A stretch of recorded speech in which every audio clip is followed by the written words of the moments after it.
Boom, boom, boom, boom, boom, boom, boom. What up, Dennis? Not too much, man. Happy to be back on the show after quite a long, I don't know what the word would be for it, hiatus? Hiatus. You know what? I'm going to look up the definition of that. Let's get technical, Dennis. Hiatus. Hiatus is defined as a pause or gap in a sequence, series, or process. Sir, excellent use of the word hiatus. Thank you. Mm-hmm. Well done. Sneed going from science teacher to English teacher. What up, good people? I see some familiar friends and some people here. We got the St. Patrick's Day thing going on. What up, MS? Kazi, RFK, Adam, GG, what is up? Taylor, Benjamin, good to have you all. It's Friday, right? Yes, it is, sir. All right, so the Friday edition of the podcast, March 17th, 2023. What up, Kaya? What up, Trex? Yep, we got Dennis. We got him back, man. Me and Dennis were actually just talking on the phone a bit ago, and like, yo, let's do the show tonight, man.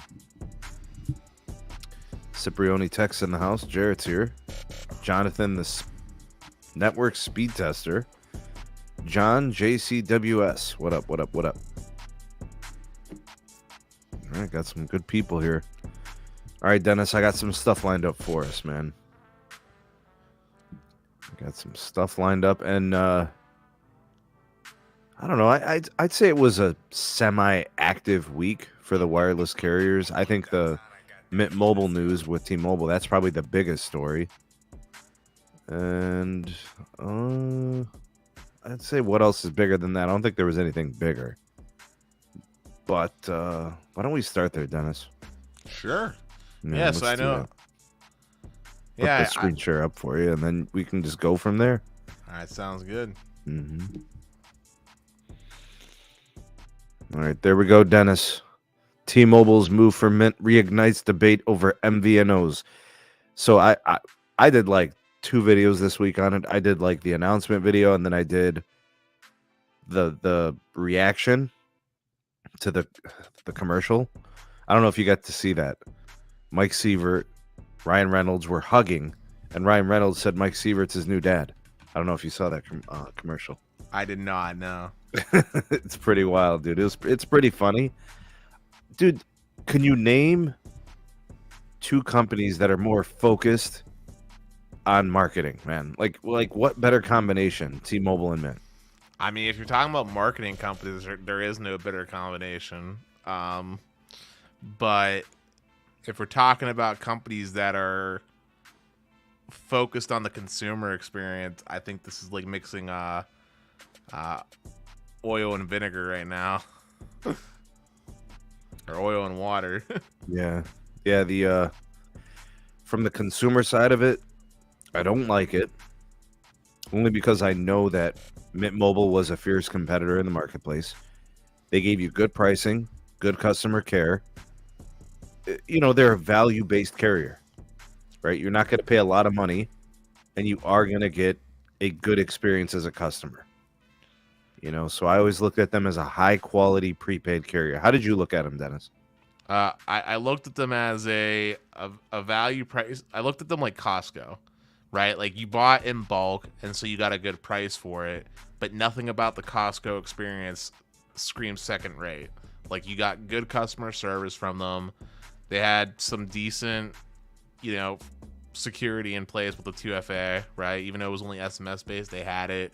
The app was well designed. The branding was on point. I mean, the Fox was just like the mascot. The Fox is awesome. The commercials were high quality. I mean, they were punching above their weight class for an MVNO of all things. So I'm kind of sad to see them go.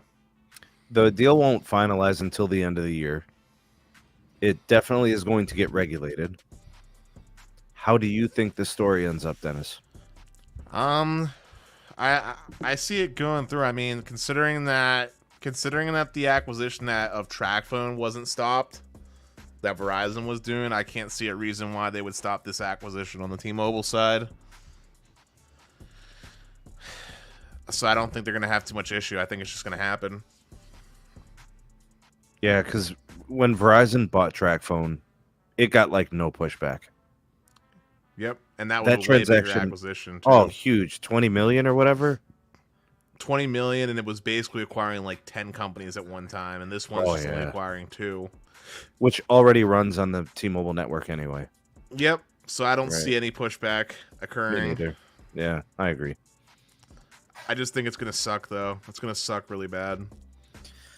How do we foresee this playing out? Like near term, I don't think anything's going to change with the pricing. Near term, I don't think any plans are going to change.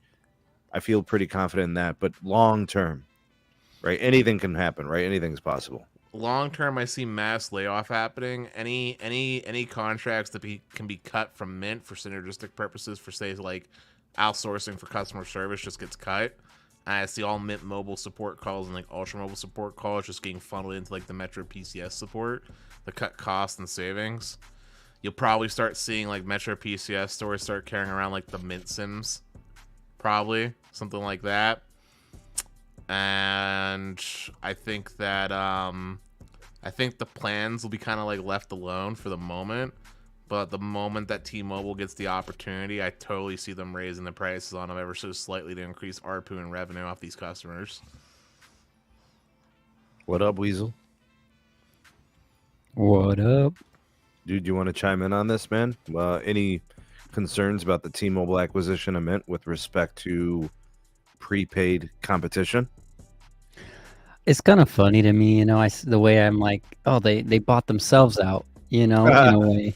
Nice. But I think it could be a good idea because you could, offer yearly plans and say, hey, if you don't want to go month to month, we also have this prepaid option where you can go 3, 6 months, a year if you would like. So I think it's a good because I kind of see them incorporating it into their existing plans already. And it'll then just be like a yearly option, like Dennis was saying, kind of maybe it'll be in the Metro stores or something, and it'll just be a yearly option then. I don't know. It's interesting though. I'm curious to see how it'll all turn out in the future. I mean, I want to be clear here. It's all bottles of champagne popping for T-Mobile. Like, this is good decision from them as a business. I'm just saying it's gonna suck for consumers. Okay, so why didn't they buy them sooner? Why didn't they buy them sooner? They've been on sale. They've literally been actively looking to sell for at least 2 years. I can tell you that for like 100% certainty. They've been on the market for sale for at least 2 years. My guess, there's 3 guesses that I have here, or 3 things I think combine. Number 1 is that I think they wanted to let them continue to like run their own operations and continue to get growth because they were seeing good success. Like, why would T-Mobile want to spend those marketing bucks if Mint was willing to do it themselves, right? 2 is I think that there was probably some other companies out on the market looking to acquire Mint that might have pushed T-Mobile's roadmap up. And then 3, I think they might have just been waiting a little bit to see how the Straight Talk deal planned out and some other of the acquisitions in the market. Like, they probably saw Verizon got no pushback, so they figured, yeah, it's worthwhile to do. We got a little bit of money that we can make it happen with. And so that's why they were just like, yeah, let's just go forward. All right, so here's my angle on that, right? I think T-Mobile, because here's what Kazi's asking. He's like, do they keep the Connect brand or discontinue it? Obviously, they don't have to keep it beyond the 3 years, right? That was like merger agreement, right? Concession kind of deal. So this allows them to fulfill it. They'll just say, hey, we're doing it through our Mint Mobile channel or whatever. But I've speculated this. It totally makes sense to me. Nobody does direct to consumer better than Mint. And we already know that T-Mobile is trying to reduce the retail footprint, like completely change it. Right? They're completely revamping their approach to retail space and physical stores. And Mint has the secret ingredients, right? They got the recipe. Like, how do you sell mobile service without stores? They know how to do it because they got 3 million subscribers and they don't have a single store. So I think that's what T-Mobile's motivation was in this. Yeah, but Sneed, I gotta push back just a smidge. Go ahead. While Mint didn't own any of their own personal like retail stores, they had a big retail presence. I mean, dude, they are in every single Target, dude, and they're always doing sales at Target. So what do people do, right? They buy one of those cards and then they call Mint Mobile, don't they? Not even. They buy one of those cards, they just download the app and create an account. And so what are they doing with the app that's so good? Well designed, it's clean. Okay, these are the types of things I'm kind of just like mentioning. This is what Mint Mobile knows how to do and how to execute it. I think T-Mobile wants in on that. The know-how, right? The track record, the people, the skill, the talent, and Ryan Reynolds. Oh, dude, Ryan Reynolds. I can tell you right now, now, Dennis. This company was for sale for $600 to $800 million. This deal is worth up to $1.3 billion. Why? Because Ryan Reynolds will remain the face of the franchise. He's going to continue to be the marketing presence. Oh, dude, the ads are gonna get so good at T-Mobile, bro. We're gonna go through a whole new era in wireless now with Ryan Reynolds commercials, just like when we had the old Sprint commercials with "Could you hear me now?" or excuse me, the old Verizon commercials of "Could you hear me now?" guy. Oh, this is gonna be legit. I can't wait to see Ryan Reynolds rocking some freaking like magenta. Dude, no, Deadpool and magenta. That's the ad I want to see. Oh, I can see it already. You know, Donald, I don't know, man. I don't think the throttling is going to change. I don't think the plans are going to change at all, personally. What do they throttle to as it is? 2G speeds. Yeah. Oh, after your data cap? Okay. Yeah, so 128 kilobits. But look, let's be real here for a second. Mint Mobile wasn't meant for unlimited. Never was. Never was. And honestly, they were never the network owner, right? Right. But like honestly, like if you're, I mean, I want to say this in the kindest way, but like if you're looking to save money, right? Like you're not going hand in hand with I need to have the premium unlimited buffet, right? Like we just accept that's not the reality of what you get. Like if you want premium, you go postpaid, right? You want true unlimited or the closest thing to what true unlimited looks like, you go postpaid and you pay the postpaid pricing. Mm-hmm. You go Mint Mobile because you want something different. You're willing to use less data. Like Mint's truly the most attractive, especially if you're using like I'd say like less than 15 gigs. If you're less than 15 gigs, that's where Mint's like niche is. And it's clearly worked for them. Like a lot of people were doing it. It worked out well. And then the cool thing about buying yearly for people is that they didn't have to worry about paying their bill monthly. To a lot of people, that was a benefit. Me personally, not my personal preference to buy in bulk like that. But for a lot of people, and it saw great success in the market, they bought it once, they were good for the year, and then they just called it a day. And I think Mint had top-ups too for data, did they not? Couldn't you buy more data if you needed it in a month?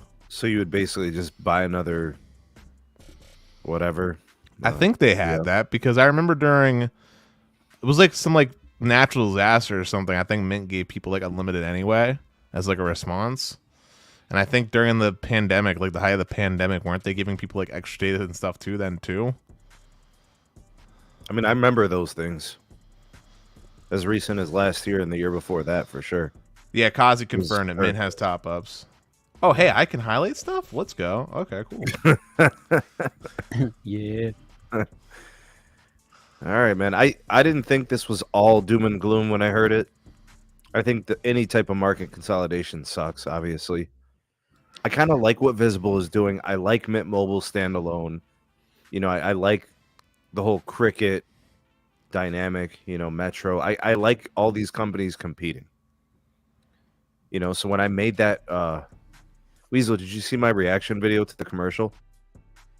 I don't think I did, no. Okay, so I did a reaction video to the like whole Mike Sievert, Ryan Reynolds commercial for the sale of Mint Mobile or whatever, the acquisition. And people were like commenting in the video like they're like, "Why are you so cool with this? You know, it's consolidation in the market." No, that wasn't my angle. I was responding to the marketing, you know, combination. I think that's a huge plus in all this. Like these companies are going to put together two of the most focused marketing schemes in the industry. Like, what the hell is AT&T doing in marketing? What the hell is Verizon doing? They ain't doing shit. You know, can I just say, by the way, you hit on something important. AT&T has always been the worst company when it comes to marketing their product, dude. I can't tell you the amount of people that have no clue what AT&T sells. Like, a lot of people don't realize that, like, to this day, that AT&T is DirecTV, for example. I'm just using that as an example. A lot of people don't realize that, like, AT&T did rechanges to their unlimited plans. Like, anytime T-Mobile does like new changes to plans, right, you see advertisements everywhere. Now even better on the world's most 5G network with Magenta MAX. Well, that was one of the things that they did in that little commercial. All of a sudden, it's a Mint Mobile commercial, and now you're talking about the 5G network. Since when did they care about 5G? Nobody ever talked about 5G on a Mint commercial. It was always pricing, right? It was always, the focused customer care and fair rates and value and those types of things. Now it's about a 5G thing, right? Yeah, T-Mobile got their paws all over that commercial. I will say though, what's the name of AT&T's mascot? Or is it Amy or something? Oh, Lily. I mean, that's the only thing that AT&T got cooking for them, man. like Lily and her ad with the most recent one I remember was the one with like LeBron with the iPhone deal. Yeah, Lily a cutie though, low key. Jesus, no, not low key. Oh my not god, low key at all, bro. All right, guys, this is a PG-13 podcast. Hey, that's why I said she's cute. Yeah, but I mean, I guess their advertising and marketing isn't bad. The Verizon Einstein one, those commercials aren't great. I don't know, the Verizon, whatever this new version of this advertisements, I just don't think they're very good. They're trying to convey the network superiority. Not all networks are created equal, right? Verizon has always been focused on upsell. Now all of a sudden they're doing commercials for Welcome Unlimited. You're getting mixed messages from them. It's like what is it? Which one is it? Dude, Verizon doesn't have the network that they think that they have. Like, it's good, right? Like it didn't just get bad or anything, right? Like, it's a good network, No, but like it's good not in most places. I think most people that have them are happy with them and stuff like that. But like it's not the differentiating factor that people care about now, right? Like people are willing to sacrifice a little bit of network quality if it means a significant savings in cost, or it doesn't even have to be factually a savings in cost if it's the perception of a savings in cost or a perception of better value. Wouldn't it be good to know, Dennis, where the 3 million Mint Mobile customers came from? Like, could we survey them and be like, hey, who did you have before Mint? I'm gonna bet you good money that 50% probably came from T-Mobile themselves. Really? And then that would be my bet. And then I'm gonna say another 25% came from AT&T and T-Mobile, or AT&T and like 25 and 25, AT&T and Verizon. That would be my guess of the pie chart. So you think they were postpaid customers previously? I mean, I'm saying that they came from under the umbrella. Like, Mint was probably pulling from other MVNOs that were using those three networks I just discussed, and I'm saying that the bulk of them probably came from either other T-Mobile based MVNOs or T-Mobile directly. What do you think, Weasel? Where'd all those Mint Mobile customers come from? I'd probably kind of go with what Dennis said. Similar percentages. It'd be interesting to know, man. Well, I mean, just look at Reddit, dude. I mean, I know Reddit's not the perfect place because that's where like the hyper users go, but like anytime someone's looking to switch, right? They always ask like, "Hey, I'm with so and so carrier, and I'm considering this carrier. What are you guys' thoughts?" And then the follow-up responses are like, no. If you're having a good experience with this carrier, you should go with insert Mint Mobile if they're coming from T-Mobile, right? Like, so they can keep the network access the same, and good stuff, man. Good stuff. I think we'll learn more about the direction of Mint Mobile probably next year, right? So like the deal will close at the end of this year. I don't expect anything to change in the near term, but like maybe end of 2024, if anything was going to change, that would probably be about the time because they'd have acquired it for at least a year. So if they're going to change anything, that would make sense for that to happen after about a year. But I don't think they're going to change the plans. I really don't. I think they'll try to leave all that alone. I think Mint's going to still operate it as is. People were asking me, hey, does this affect your partnership with Mint Mobile? It does not impact us at all. Mint Mobile will continue to operate on its own, on its own standalone company operations.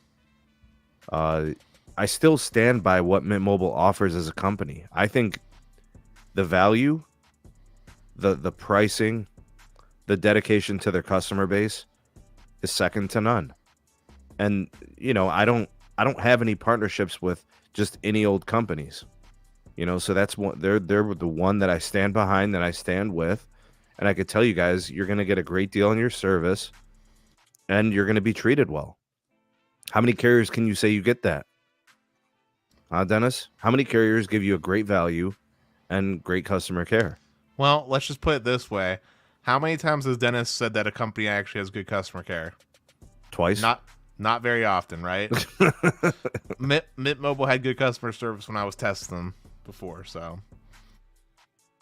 yeah, they're easy to stand behind, and I'm gonna continue to support them and honor that partnership. They assured me that nothing is changing, so they definitely get my positive endorsement, as they say. Well, you want to move on to another topic? Let's do it, man. All right, this one is out of the Verizon. Verizon lights up 5G ultra wideband across Iowa. Ames, I don't know. Cedar Rapids, Iowa City now have the Verizon Wireless 5G ultra wideband network. All right, so that means two things, Dennis. That means mobile service improvements, and of course, that means the possibility of fixed wireless access for some of the folks that qualify based on location. They early pack. This was an accelerated early repack of the C-band spectrum, 100 megahertz bandwidth. So, Dennis, we're talking about gigabit speed, buddy. All right, what do you think about this particular location, Iowa, getting 5G ultra wideband? I think if we're talking about the benefits of fixed wireless and 5G, Iowa was one of the states that needed it the most because they were lacking in proper broadband options, and I think it's good for all the Iowanians out there. That being said, my stance on fixed wireless still has not changed. You know where I am on that, but I mean, hey, they need it. There's not too many networks out there that are providing proper coverage that I'm aware of. I don't think T-Mobile has anything to write home about outside of their like 5 megahertz worth of 600 megahertz that they have out there. So good for Iowanians, good for Verizon upgrading in rural. What's your take on this wheeze? Sorry, give me just a second. I got you. All right, so let me give you guys my take. If you guys want to go ahead and put the kids to bed, I'm about to go off. I would like, and if anybody wants to clip this, Sneed's about to go in. Just giving you guys forewarning. Okay, so with that kind of heads up, there are a lot of people that talk a lot of shit about Verizon and their network, saying that they don't do anything worth a damn, and they're not upgrading towers, and they're not upgrading the network, and they're not doing anything where I live, and they're not doing this and that, and blah, blah, blah. Iowa is one of those places. A, is corn country. B, it's rural. C, it was one of the later blocks of C-band to get cleared, like the last one.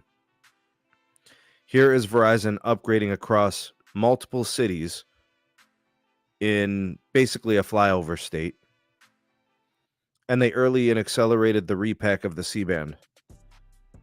I'm just sick and tired of people not calling a spade a spade. How are you going to sit there and talk shit about Verizon? And I don't care about these corporations. But let's be honest here. Let's tell the truth. Stop the cap.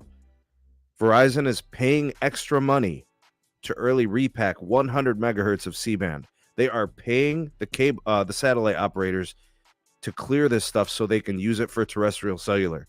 They don't have to do that. They could sit and rest on their laurels and just wait for it to clear at the end of 2023, but they didn't do that. They accelerated the repack, they paid the cost, and they upgraded the tower sites. Why do people keep trying to create this narrative? Why do they keep spinning this story that Verizon is not upgrading the network fast enough? That is absolute bullshit lies. There is not a shred of evidence to support the claim that Verizon isn't upgrading their network fast enough. That is bullshit. And I don't care about these companies. I don't even own shares in these companies. I don't give a damn about these companies. But if you look at something like this, you don't have a leg to stand on to say that Verizon isn't upgrading the network fast enough. That is bullshit. And the same thing goes for AT&T too. They're upgrading their network just as fast. Now, they started a little bit later, so that's why they don't have the millions of pops that Verizon does. But they're both upgrading really fast. The cap needs to stop. They're spending tens of billions of dollars. The hell are these people talking about? All right, that's my rant. So basically, we're on the same page, but mine was a lot more lighter. I just don't, you know what I'm saying, Dennis? Like, anybody can say anything, but then when you have to actually put fact to it, they don't have a thing to stand on. Their story doesn't hold water. Oh, they didn't upgrade, and then they just name some random small town somewhere. Well, what about stuff like this? For every town where people say that they don't have it, there's towns that do. And I know it's always going to be, you know, the haves and the have-nots, right? Like, that's always going to be the problem. Places that get it and places that don't. But how do you get to 200 million pops in 13 months if you're not spending money and you're not upgrading the network? Right? I mean, what? T-Mobile didn't upgrade to 200 million pops in 13 months. It took them like 20 months to do it. Almost 2 years. T-Mobile does upgrades? They've done a lot of upgrades, Dennis. Making I'm not, but you get what I'm saying? Like, I'm not trying to poo-poo on T-Mobile. I'm using them as the baseline because they're the most recent company to exceed 200 million pops in a mid-band 5G network. No. I was just making a bad joke. But you get what I'm saying? Like, this is fact. People got opinions, but the numbers don't back up the claims.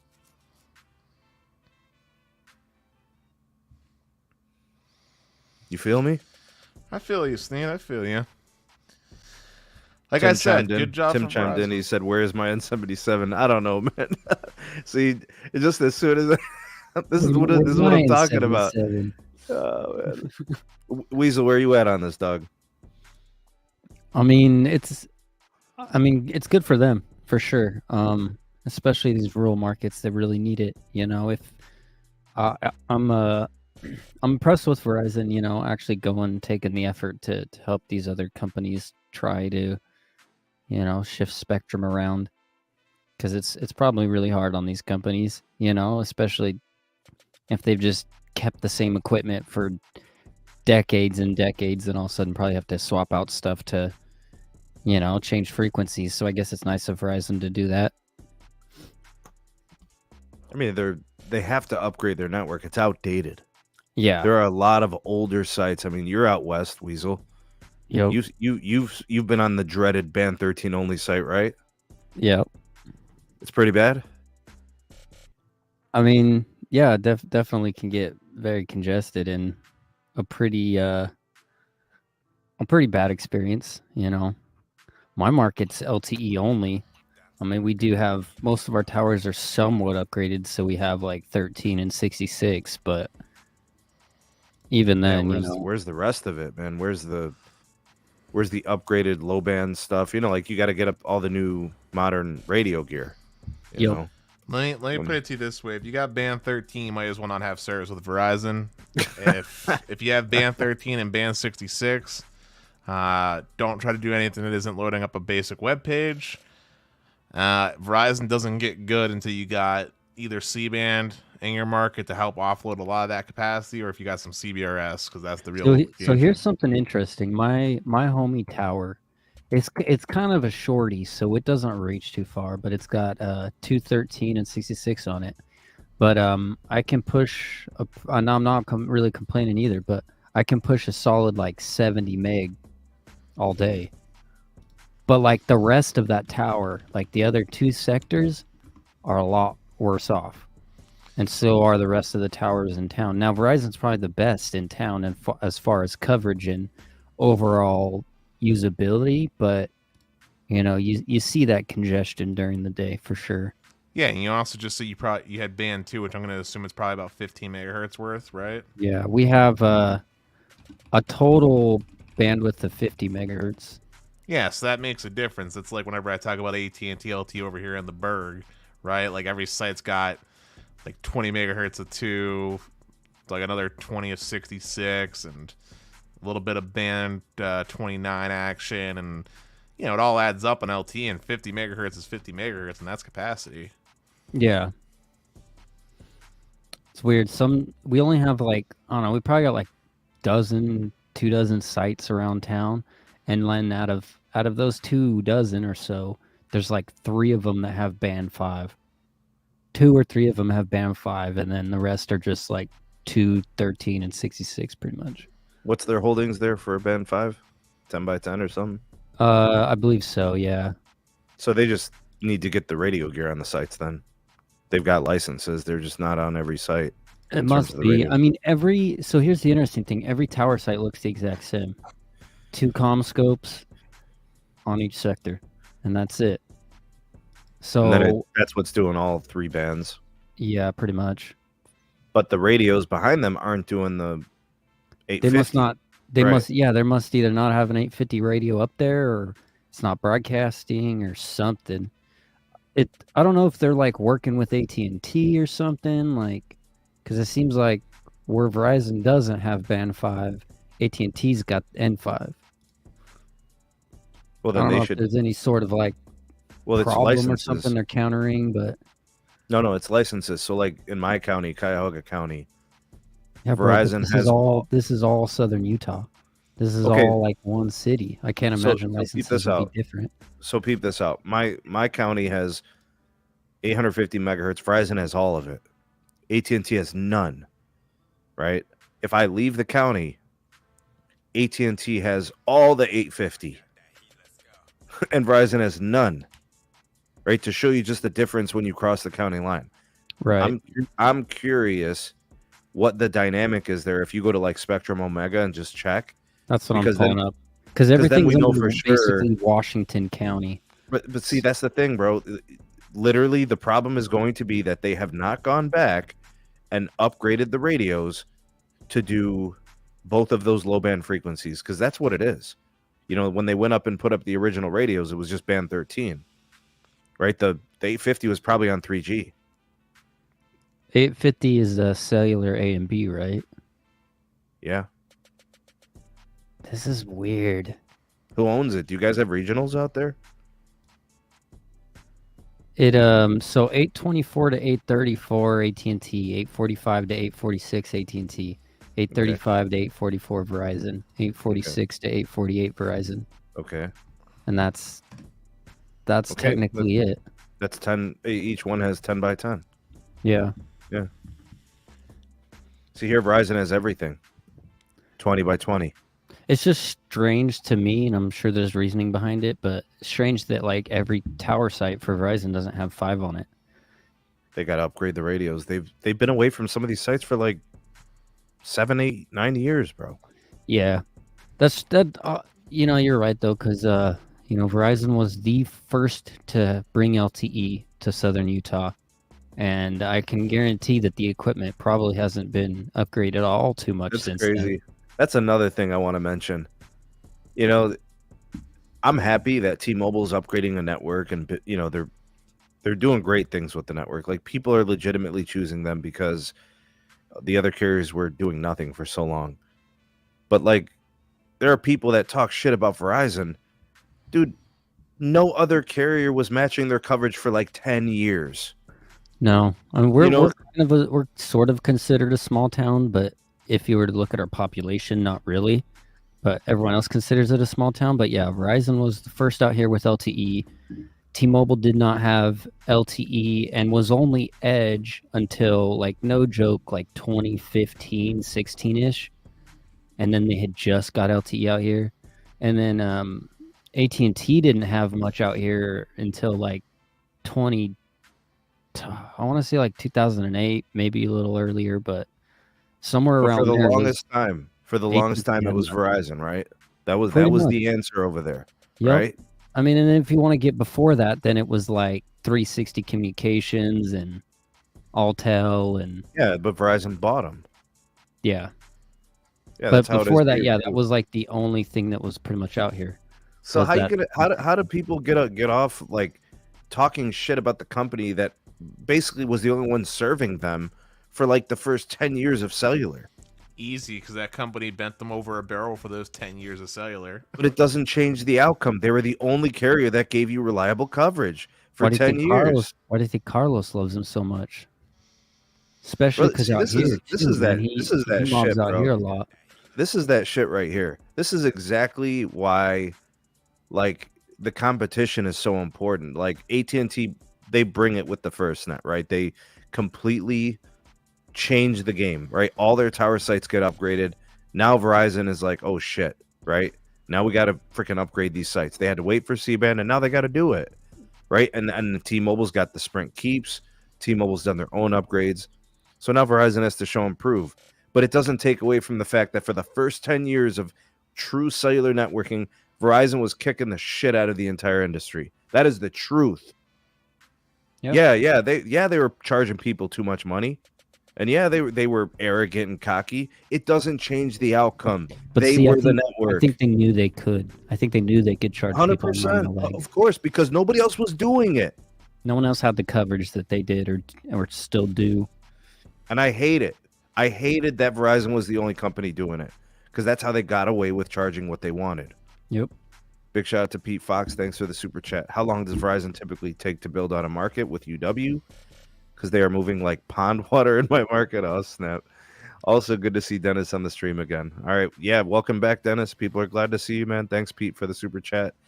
Okay, so Cleveland is basically done. I intercepted one upgrade in the last week. Pretty much all other sites are mostly upgraded. So it took 12 or 13 or 14 months.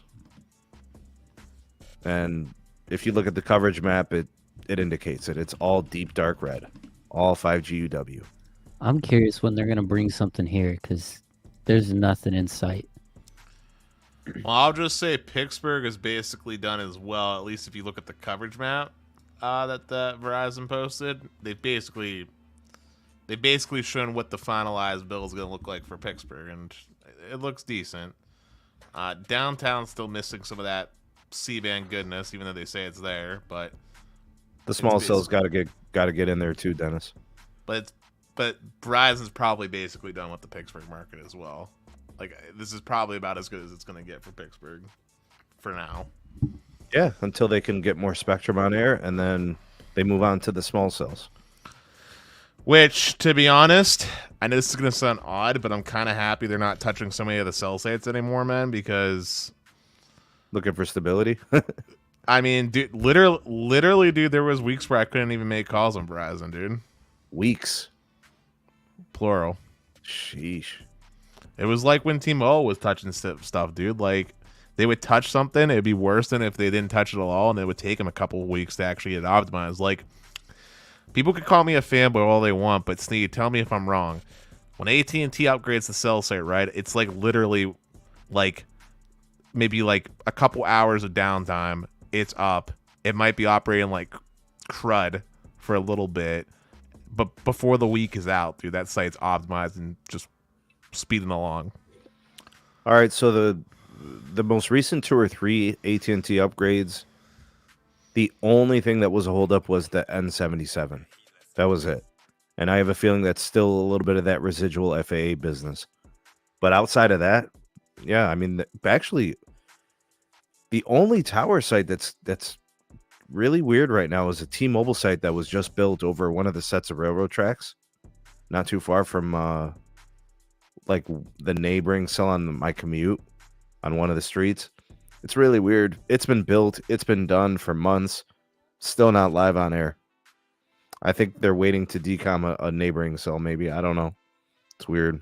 Outside of that, carriers are doing a nice job out here, usually within a week, right? Maybe 2 weeks tops. Stuff's pretty stable. And honestly, the only place that has the worst cell site for 2 carriers is the one I sent you those screenshots of during our phone call when I was going to my eye doctor. Remember the congestion I showed you for T-Mobile? Yeah. And it's 100 megahertz N41, right? 100 megahertz N41, 15.2. Wonder what the fiber optic is to that site. Armstrong Cable's the backhaul provider to that site. Oh, no. Do they have fiber? Yeah, it's fiber. Okay. But like 10 gig or 1 gig? Honestly, I think it's probably like keeping it 100% with you. If T-Mobile didn't change it from when they only had band 2 on there, I think it's only 100 meg. No. Or I think they're only paying for 100 meg on it, I should say. So when you test that site off peak, is that what you're seeing? I mean, I've never gotten above 100, so that's why I'm saying it's probably 100 meg. Oh my god. That's pretty awful. Hopefully they can upgrade that. And then Verizon was getting like 600-700 on that site before. So I know they have at least gig on there for Verizon. But you saw it now, dude. It's like 25 meg. And you saw the signal levels. That was like 4 or 5 bars of UWs. What time of day was that, by the way? Like 3:30. So yeah, it could have some usage on it. Yeah, they're gonna have to do better. Yep, they're gonna have to do better. Now, what about the neighboring cells? Like, did you test around other sites? I mean, yeah, I was driving a little bit around that town where my eye doctor is located, and it wasn't that much better for the VZW. The only one that was really popping was AT&T, but their site's located actually in a worse location, not on top of the hill where the T-Mobile and Verizon site were, which has a good view of like the whole city. But AT&T actually has 2 cell sites in that area, and one of them was in a worse location. And it's not even a fully modernized site. It was just one that was well modernized with LTE, and it was getting like 100, 150. Nothing to blow your water off nowadays, but it was good. Yeah, it's gonna boil down to every tower site getting upgraded, all the spectrum being on air, and good fiber circuits. That's it. Right? That's I mean, millimeter wave is not required everywhere. We know that. But every site needs to be upgraded, and you got to have good fiber optics, man. And you can't have one macro trying to cover like 4 different towns. No way. No, unacceptable. I've heard of this in like rural parts of states, but like, man, I'm not a fan. One tower site for a town it's just not going to cut it. Well, that's what T-Mobile's doing, and that's what Verizon's doing for that town. That's why they're having that problem. How many sites does AT&T have? 2. See, that's where it's at, man. You got to have a little overlap and redundancy. A question on that: what if you were to have a tower site that covered a whole town, but you had like 10 gig backhaul on it? Like, would that be a problem, or could you still see issues? I guess. Depending on how big your town is too, like, because you could have signal issues that could be, unrelated. But I would rather have 2 macros with regular 1 gig backhaul than have 1 macro with 10 gig backhaul. Well, you're reducing the RF issue, right? But I'm just curious if like that would be sufficient in a dire case. Like if that was the only tower that they are on or could be on. But let's say they got 10 gig, like, would that be enough? Or would you actually start to see, you probably would see issues on spectrum at that point? I don't even think it'd be an issue of spectrum. I think it's just a matter of like equipment, right? Like these macro, like a sector, no matter the amount of spectrum, like a sector can only handle so many concurrent users just by the limitations of like, yeah, the wireless tech that we have today with the 5G standard. What is it, like 20,000 max?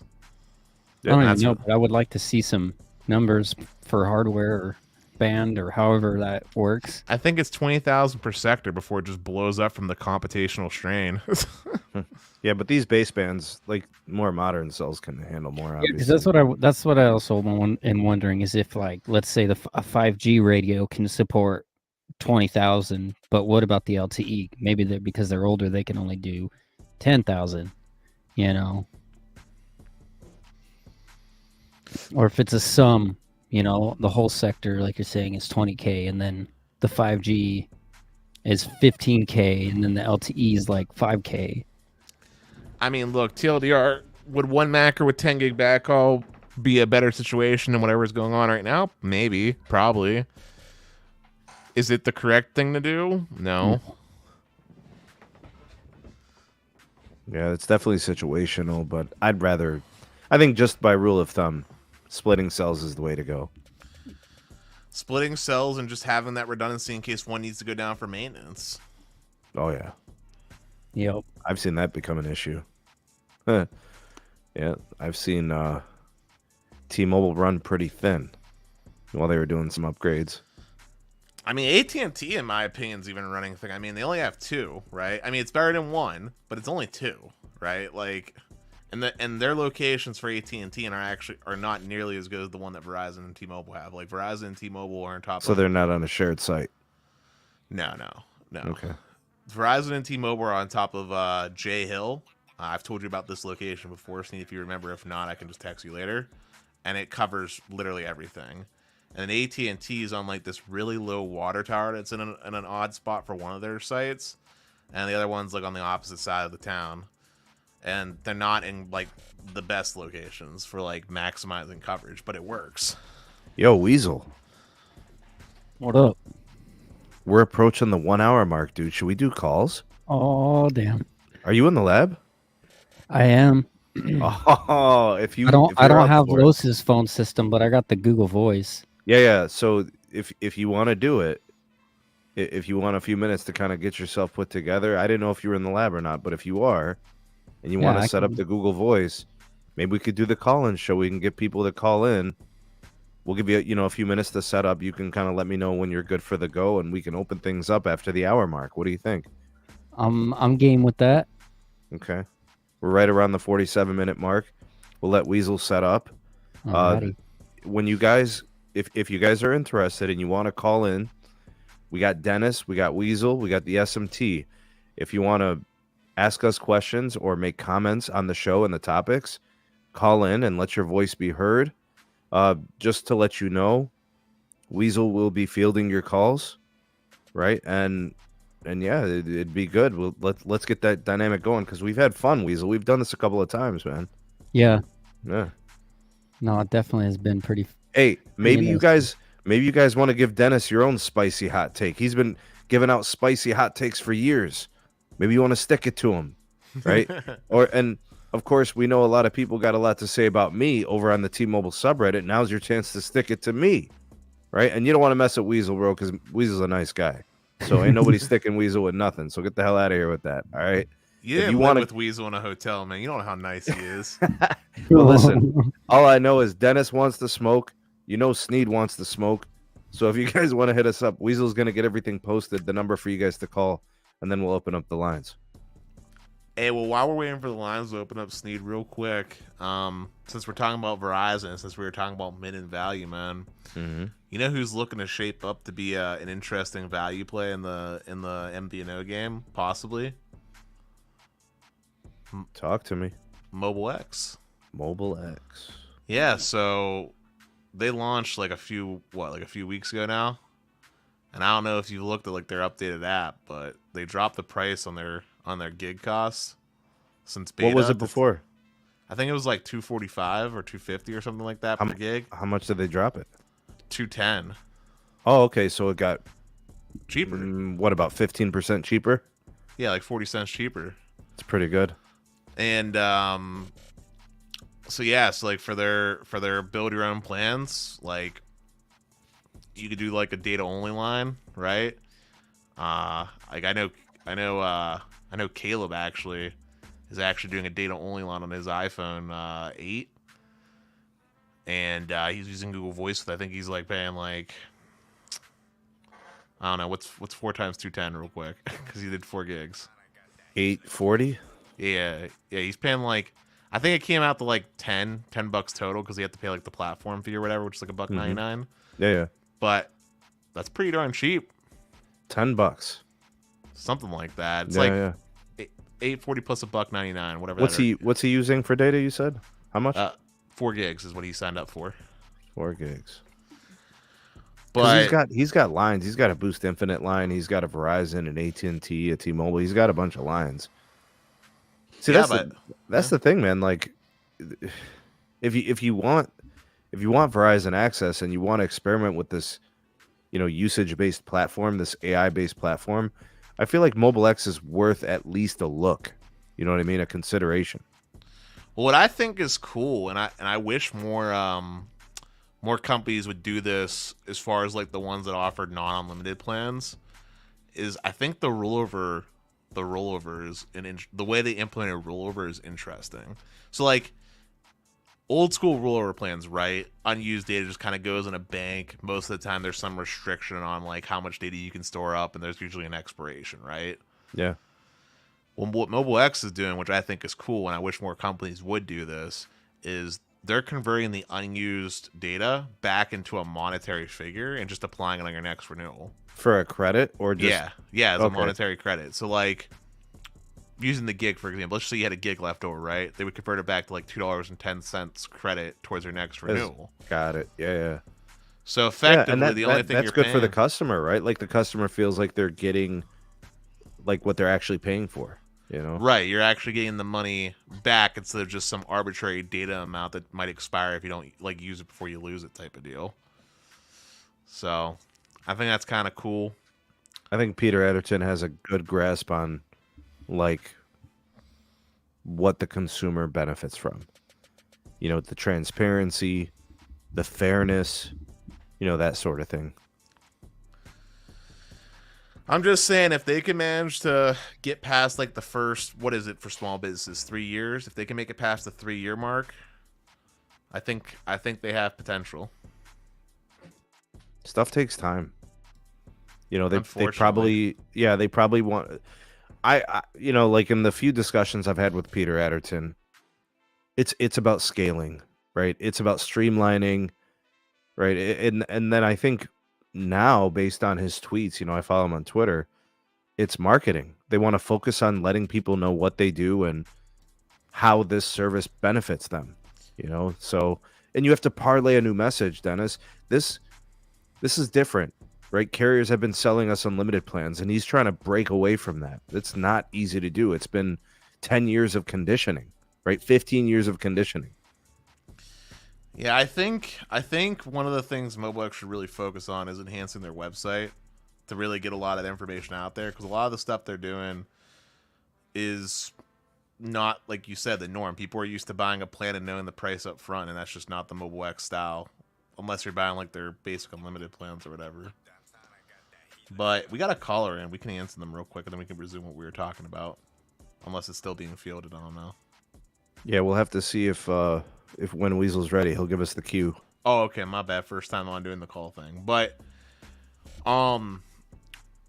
yeah, I don't know. Just figured I would touch on that because that was recent. By the way, speaking of Adderton, and his Twitter, did you see him attacking Boost about the hack?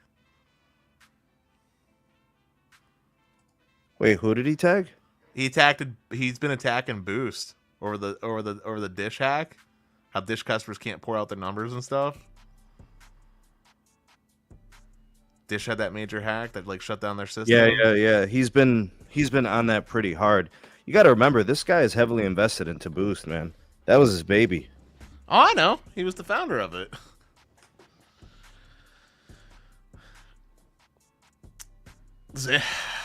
I'm just gonna say right now, by the way, I'm He's kind been of glad pretty aggressive. I've seen a lot of action. Who he's been tagging too. He's been tagging like FCC, DOJ. Like he's tagging the heavy hitters that were involved in the merger. Yeah, and I'm just saying I'm kind of glad I don't have a Boost line right now because I know you have one from Infinite, man. Has it still been working, or have you been turned off yet?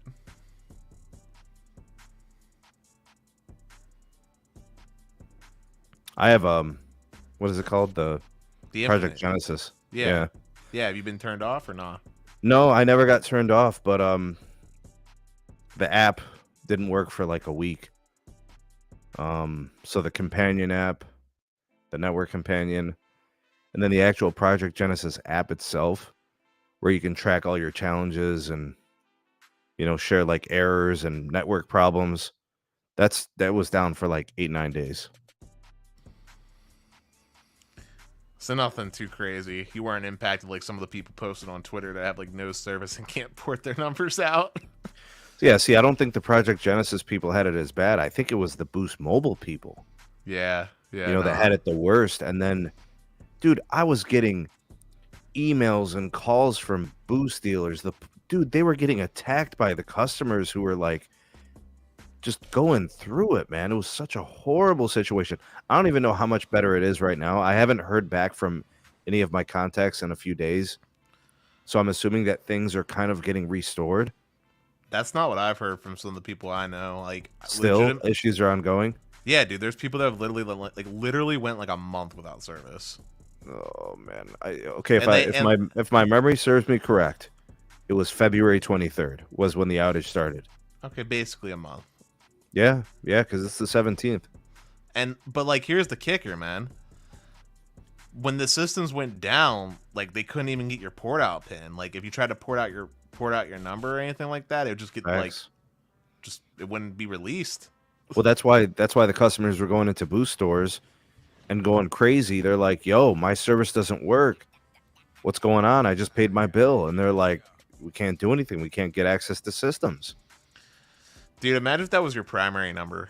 No way. What would you do? What would you do if Verizon? What would you do if Verizon did that to you? I want to know what you would do if Verizon did that to you. You have no service. It's been 2 weeks, and that's you can't insane. you can't even port out the number. What would your number's in limbo, right? Like, the only thing those people could do was to start a new number. Start a new number with another provider until your number gets released or whatever, and then you can move on from it. Like, what the hell? Did you see, by the way, too? And I thought this was kind of funny, but Peter Adderton's doing a new promo now for Mobile X. 2 free months if you're coming from Boost. Oh, that is real. That's real. He tweeted it. Okay, then it's real. All right, so I heard he was going to do that. So he did indeed follow through on that. I mean, he tweeted it. If he tweeted it, it must be real. I bet you if you reach out to him personally, tag him or whatever, I bet you he'll honor it. I bet you he would. He seems like that type of person. I don't think he would fake the funk, All I'll say is that if people transition from Boost experience to like a Mobile X, I think there's going to be a little bit of a learning curve, because when I think of the typical Boost customer, right, they typically like to pay by cash. Like they like to buy like the prepaid cards in the store. You. Go ahead. What's up, caller? Is that Weasel? Is that a Weasel test? I think we're about ready. All right, let's hit it. Go ahead and make sure you do your thing, Weasel. Let's get the number up. There it is. Caller hotline is open. You guys want to hit us up, call into the show, 702-605-6551. Give us a call. Make sure that when you do call, you do 2 things for us. Number 1, turn off your YouTubes so that we don't get, like an echo and a sound thing. And then the other thing, give us your name and tell us where you're calling from. That lets us know kind of, what types of service expectations you have, and maybe you want to tell us about your rural experience or your urban experience, but kind of letting us know what state you're from. I don't think anybody cares to track anyone. I mean, you could fake your name, you could fake where you live, whatever. We don't care. We just to have an idea of where you're kind of speaking from in terms of perspective. All right, here's our first caller. We got Donald again. Don, what up, Don? Hey, how you doing? Welcome to the show. How you doing, Don? I found out that I have celiac disease. It must be a mild case because it took 40 decades to find out that I had it. Oh, Oh, that's Don, sucks. man. So let me ask you something, Don. You're not eating like the whole wheats and the multigrains anymore, huh? I have to avoid that stuff so that way I don't have bad diarrhea. I'm sorry, man. Don't get diarrhea, dog. We like you regular. Okay. All right. Yeah. Okay, it's good to be regular. Hey, man. Glad you could call back in. It's been a while, Don. It's been a couple of weeks, man. Thanks for calling back.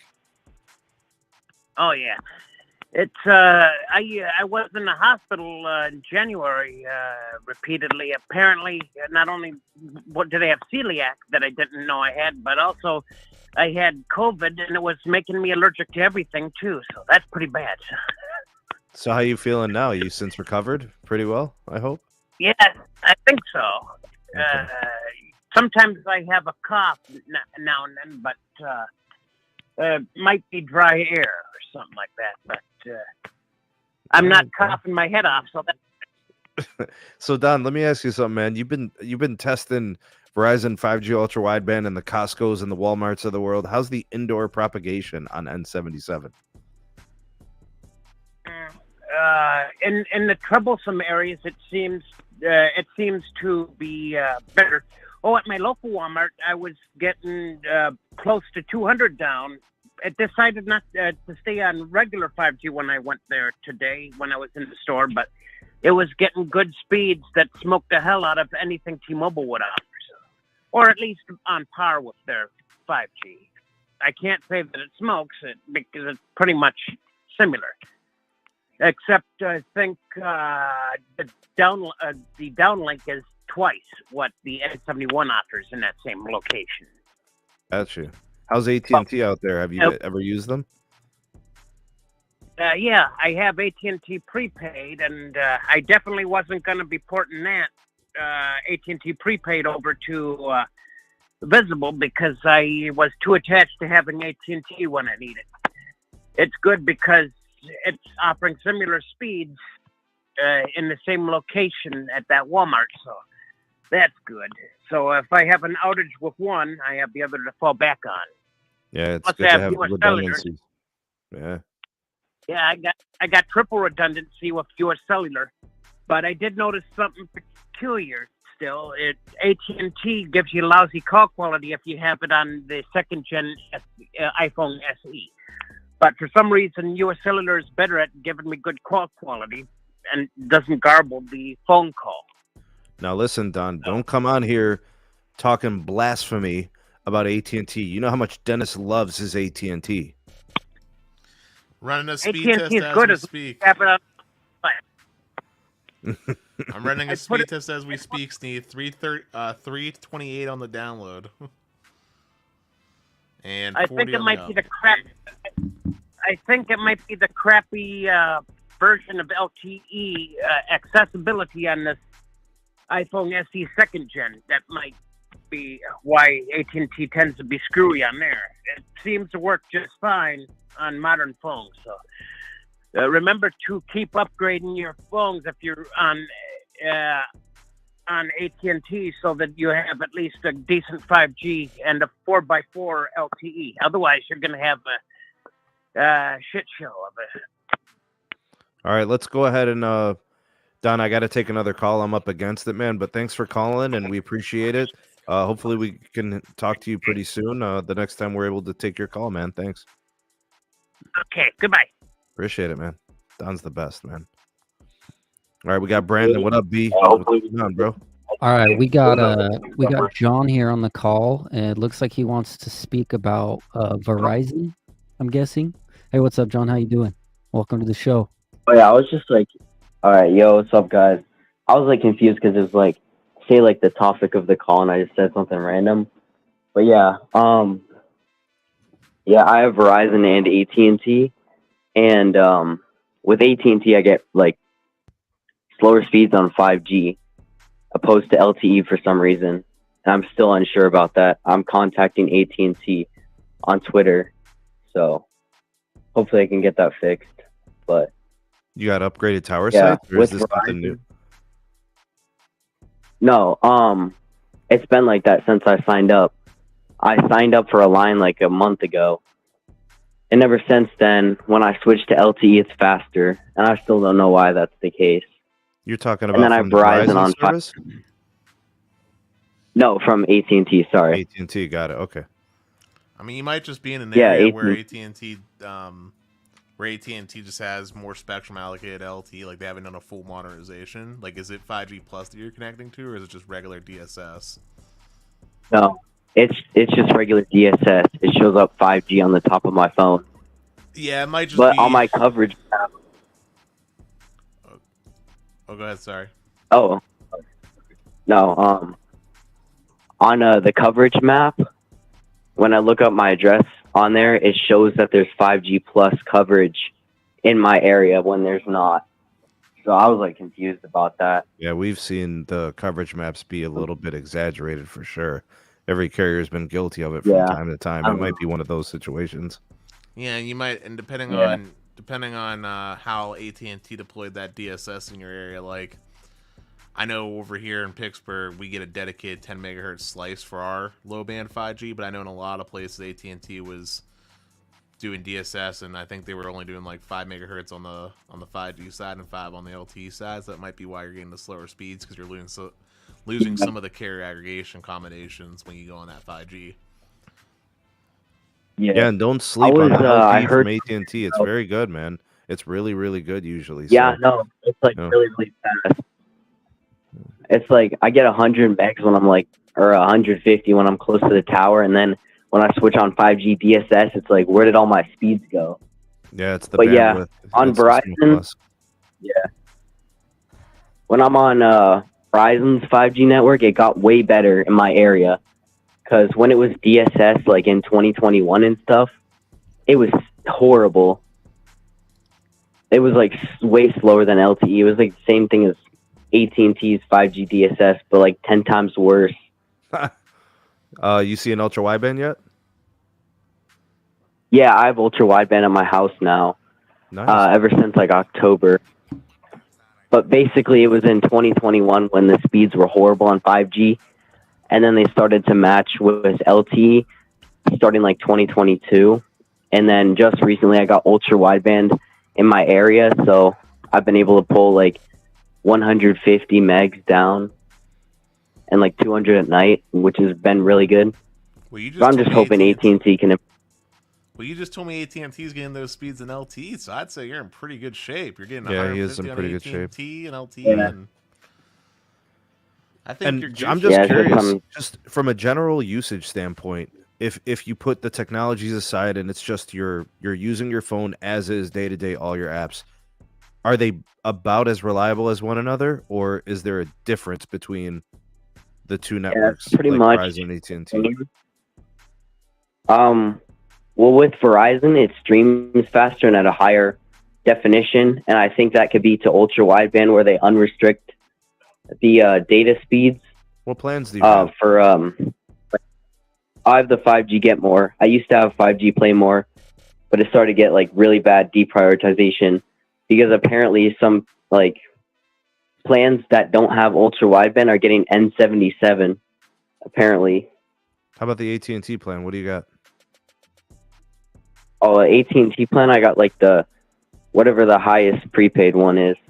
Premium? No. No, he said prepaid. On prepaid. He's probably got prepaid. Okay. So you're on unlimited 8 max. Probably. Yeah. He's probably got unlimited max if it's AT&T prepaid. Well, I mean, I think you have pretty.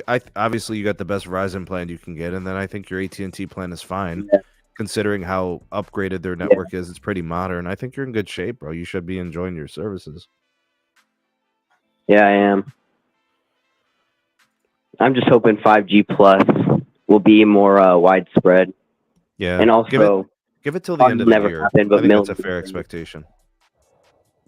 Yeah, probably takes them a while. Also because they had to get T-Mobile with their mid-band. They just had to they acquired it through the T-Mobile merger. So I think that was how they got it out so fast. But Verizon and AT&T had to constantly have to go back and forth with like I heard the satellite providers and the FCC as well to get spectrum. But yeah, it's pretty stuff. good. Good stuff, I was John. also Thanks gonna for say sharing all another your thing. network access, man. That's really good insight on those two carriers. Thank you, man. Yeah. I was going to say another thing. I'm just going back to the chat because I said it on the chat earlier. Mm-hmm. Oh, yeah. They, Verizon removed the millimeter wave off the coverage map, so you cannot see millimeter wave on the coverage map anymore. So there's a Google Chrome extension that you can install and allow you to still see the millimeter wave. Yeah, I heard about that, but I tried looking it up on the Chrome Web Store, and it never popped up. So it's not in the Chrome Web Store, but it's available on. Is it like a link that you download it to? Let me see if I can find it real quick. If I'm not mistaken, though, you can probably just Google Verizon millimeter wave GitHub. I'm gonna do that right now and see what comes up. But yeah, so that should be it. If you Google Verizon millimeter wave GitHub, just follow that there and follow the instructions to install locally, and then that should get you it back. Hey, yeah, because I'm trying to find millimeter wave to test it. I'm going into California in a couple days, so I'll try testing them out there. Hey, listen, when you go to California, make sure you're wearing your rain boots and your galoshes. I hear it's pretty flooded. Oh, yeah. They need that, though. They're in a drought. Yeah, pretty crazy how much rain they're getting, and the snow melt and all that. It's been wild. Yeah. I gotta agree with you on the whole thing about how like people trash talk Verizon and AT&T because they couldn't get it like 5G service out fast enough because they had to go with the FCC. Like T-Mobile, hyper-fixated people, I guess you can call it. I don't know how to explain it, but like, yeah. I wonder how many of these people that, trash talk these carriers are trash talking them because of past experiences, like old experiences, something that happened years and years ago. You know? Well, here's like they have a bad. There's a couple. There's a couple. So hold on a second. Switch to a different carrier and then said it's trash. Hold on. There was a couple. Hold on, John. Hold on. The one thing we have to make sure people understand: we're not up here trying to bash people. We don't take shots at people. We love people here. But when you evaluate and properly criticize a carrier and their coverage, you must properly frame it by the market. For example, you cannot say Verizon is not upgrading their network just because they have not upgraded Biloxi, Mississippi. Right? I cannot say AT&T is not upgrading their network because they have dead zones in Longmont, Colorado. But that's valid. Pete named the city. You see what I'm saying? He's gonna say in Longmont they ain't doing shit, right? But that's accurate and factual, right? And he's not saying that across the entire state of Colorado. He's not saying it for the entire U.S. He is saying it to a location. Therefore, it can be verified, right? But you cannot cast the net, And I can't say AT&T is the best in the whole United States, but I can say they're the best in the burg. Best in the burg, bro. I know. It's like, well, I mean, yeah, essentially you summed it up, but about money or like the dude, people like bashing carriers for their specific area instead of like bashing them. If you have a bad experience with a carrier, you should like contact their support team on like Twitter or like phone or something. Instead of bashing them, help them out and try to get them to upgrade their network if they're having issues to help other people as well. I'm going to be real here. I don't know if contacting the customer service is going to do anything about it, to be honest. It might not. Yeah, it's true. It might not. Yeah. But at least he's saying explore that option. You got to at least try. Here's what you should do. Here's what you should actually do. You want to show a carrier that they should actually do something about your market? Speak with your wallet. Facts. Spend it with the company that has a good network there. That's right. That's how you speak to a company, right? Like, and case in point, we didn't talk about this on the show, but look at home broadband. Dennis, we gotta get Anonymous on the phone. He wants to stick it to you, bro. That's fine, but look. We didn't talk about it on the show really, but we were talking about behind the scenes. Just look at home broadband. Look at the promotions that big cable's finally offering because they started losing money. Facts. Right. $25, 2 years, 200 meg, no contract. That's because people spoke with their wallet. Facts. Yeah. All right, John. Thank you, man. Appreciate it, man. Thanks for calling, and don't be a stranger. You're a friend of the show. Call back anytime, man. Yeah. All right, cool. Also, I was gonna say, last thing, but basically, like the best support option is on Twitter because all the carriers have their Twitter accounts, and I've actually gotten in contact with the verified AT&T account to fix the issue with the 5G, and they're saying they're going to escalate the report of the issue. So hopefully they get that figured out. But yeah, if you're having issues with a carrier, I put it in on Twitter. Thanks, man. And at them. John. Thank you, man. But yeah. Hey, Pete. Yeah. Or Sneed, real quick, man. I just opened up my Twitter app. I just got a pop-up that said I have to remove text message 2FA before a certain date. Yeah, bro. You got a Twitter Blue or whatever. Yeah. Oh my God. Oh yeah. Screw Elon Musk. try to extend the conversation, but also, did you hear about the vulnerability with the pixels in some Samsung phones where the modem update now? What? The March over-the-air update for those phones fixed the issue, so update yesterday. All right, I'm about to do my update, Pete. I updated. All right, I'll see you guys later. Sneed, that also gives you dual eSIM standby, so there's your plus. I'm about to do it, dog. All right, we got Alejandro here, and I think he wants to talk about T-Mobile Home Internet, I believe. Let's do it. What's up, What's Alejandro? up, Alejandro? Welcome to the show. How are you doing?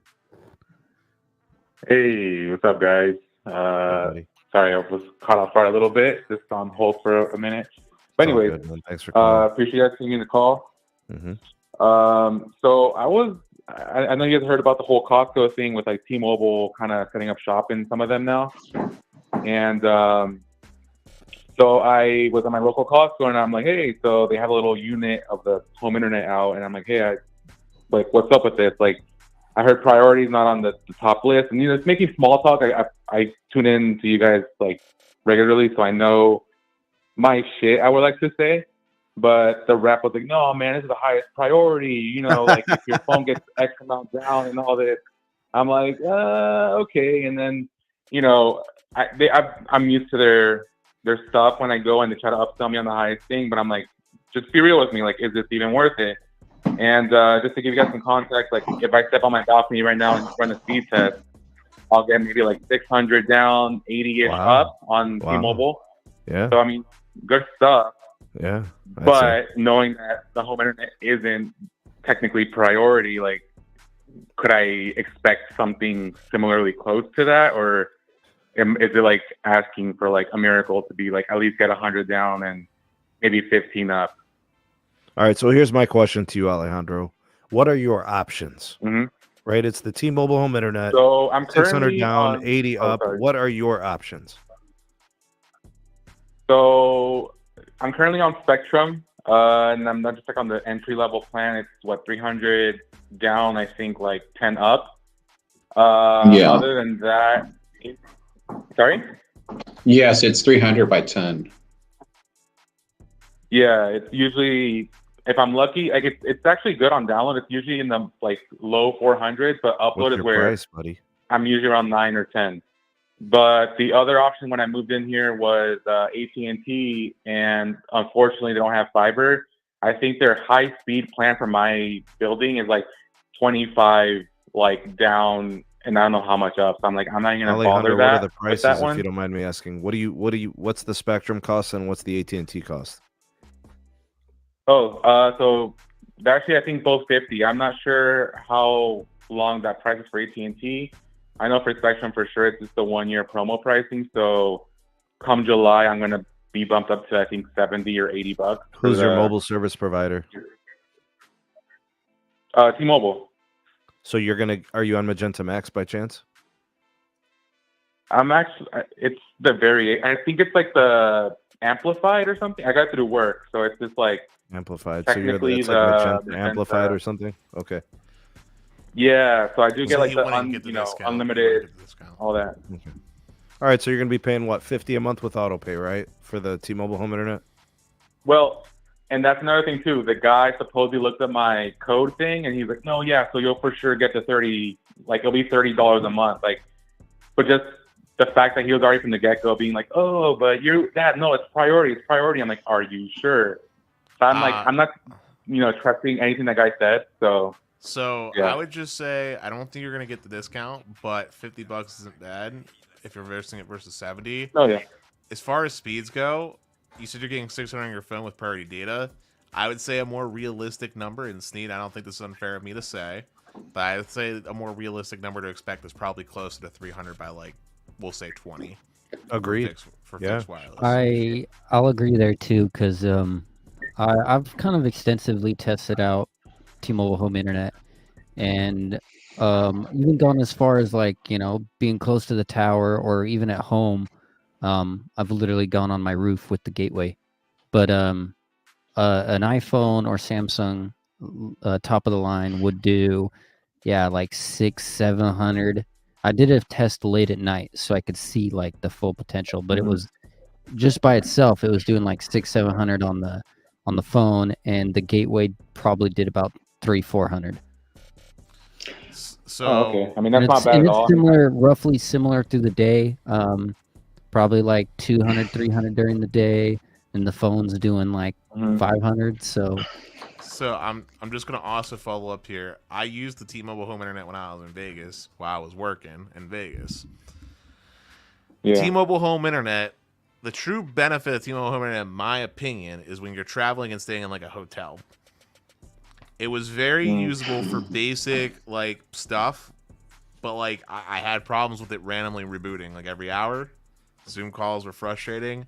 A lot of this stuff was just down. Fault. Now that's a fault of that unit that you were using itself, because the Sagecom gateway does reboot a lot. I was just about. Yeah, but that's part of the service, though. You know what I'm saying? We got to call a spade a spade. We got to call it the hardware too. I was just about to say. So the service itself might be decent, but the equipment that T-Mobile was providing is not great. And the thing that sucks about fixed wireless that you need to be mindful of is you're giving up control over the things that you can pick, with Spectrum, right? You don't have to use their modem. If you want to go out and buy your own DOCSIS 3.1 spec modem and have your own router set up, you can do that. You don't get that luxury with the T-Mobile Home Gateway. They don't have things like port forwarding. They don't have things like the things that you would want to have if you want to have a sophisticated network. So I'd like to add on to that. If you do have the option of going with T-Mobile Business, they offer for the small business home internet, you can get a completely different router, the Inseego FX2000, if I'm not mistaken. Is it better? It's significantly better. It's actually I would almost say a name brand router. Inseego, they're pretty decent. But it doesn't fix the double grade, carrier grade NAT that you're going to. So I have a little bit to go on with my story. So I think if you have an actual business plan, you need an EIN and stuff for the small business plan will let you get it. But they have a better one that lets you get a Cradle Point. If I'm not mistaken, you can get a Cradle Point router, which is a industrial business grade router. That one can actually give you a public IP. Yeah, but now and then we're you talking can port about forward. Now we're talking about him not saving money anymore. No, it's the same price. Really? It's the same. They charge as far as I know, because Carlos has been looking into it. They charge the same price as long as you're under the unlimited data bracket. It's $50 straight up. Yep. Do you have to pay for the equipment up front or anything? Is there any upfront You cost? you have to pay. I think there was like some $35 fee or something for the That's equipment. an activation if you do it in store. I thought there was an actual like hardware fee too, but either way, like I know you're not paying for the equipment. All right, well let's boil it down on the high levels. So if you do the consumer T-Mobile home internet, you'll save $20. But I think we can all agree on this show, it won't be better than the Spectrum home internet. Can we all agree on that from like a performance standpoint? I mean, if there are not a lot of T-Mobile users in this area, then it might just be overall the same, depending on what he does at home. Right. I'm saying best case scenario, he has about the same, but more likely and more realistically, it won't be better. He's more likely to have more problems with the T-Mobile home internet than the Spectrum or whatever. Yes, if he does the consumer route.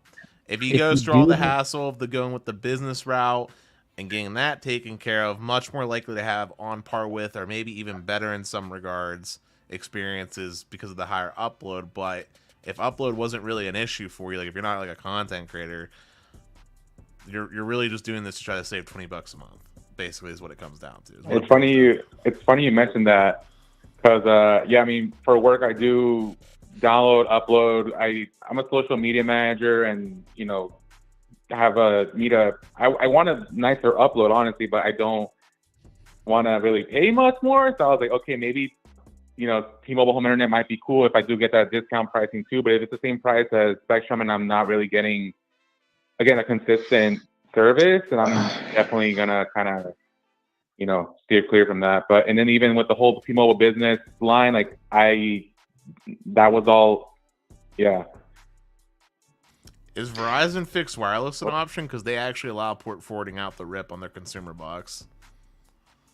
You know what? They actually did come to my door a few months ago and were saying, "Oh, there's room on our tower for home internet access here. Do you want to sign up?" And that was kind of it. So if that's an option that you guys would rather, that can vouch for instead of T-Mobile home internet, I would definitely look into that. I mean, if you're looking at fixed wireless, I prefer the Verizon because at least their box actually has more control. And the only thing is that they cap out they cap out at 300 by 20, but you're getting a 10 meg up bump on your upload. So yeah, exactly.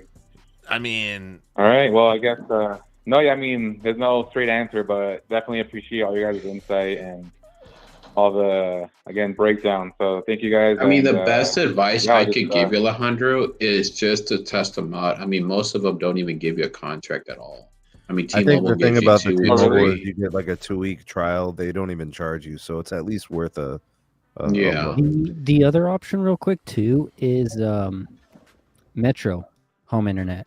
yeah, but that's even worse than the T-Mobile home internet. It's so what I have seen, it's really not too far behind T-Mobile home internet. Although I do think it has like a data speed. Yeah, but you gotta pay. But they don't. You have to pay for the gateway up front, dude. $50. Yeah, right. If but it's that's just almost another still fee. going, Like, what the it's hell, $50.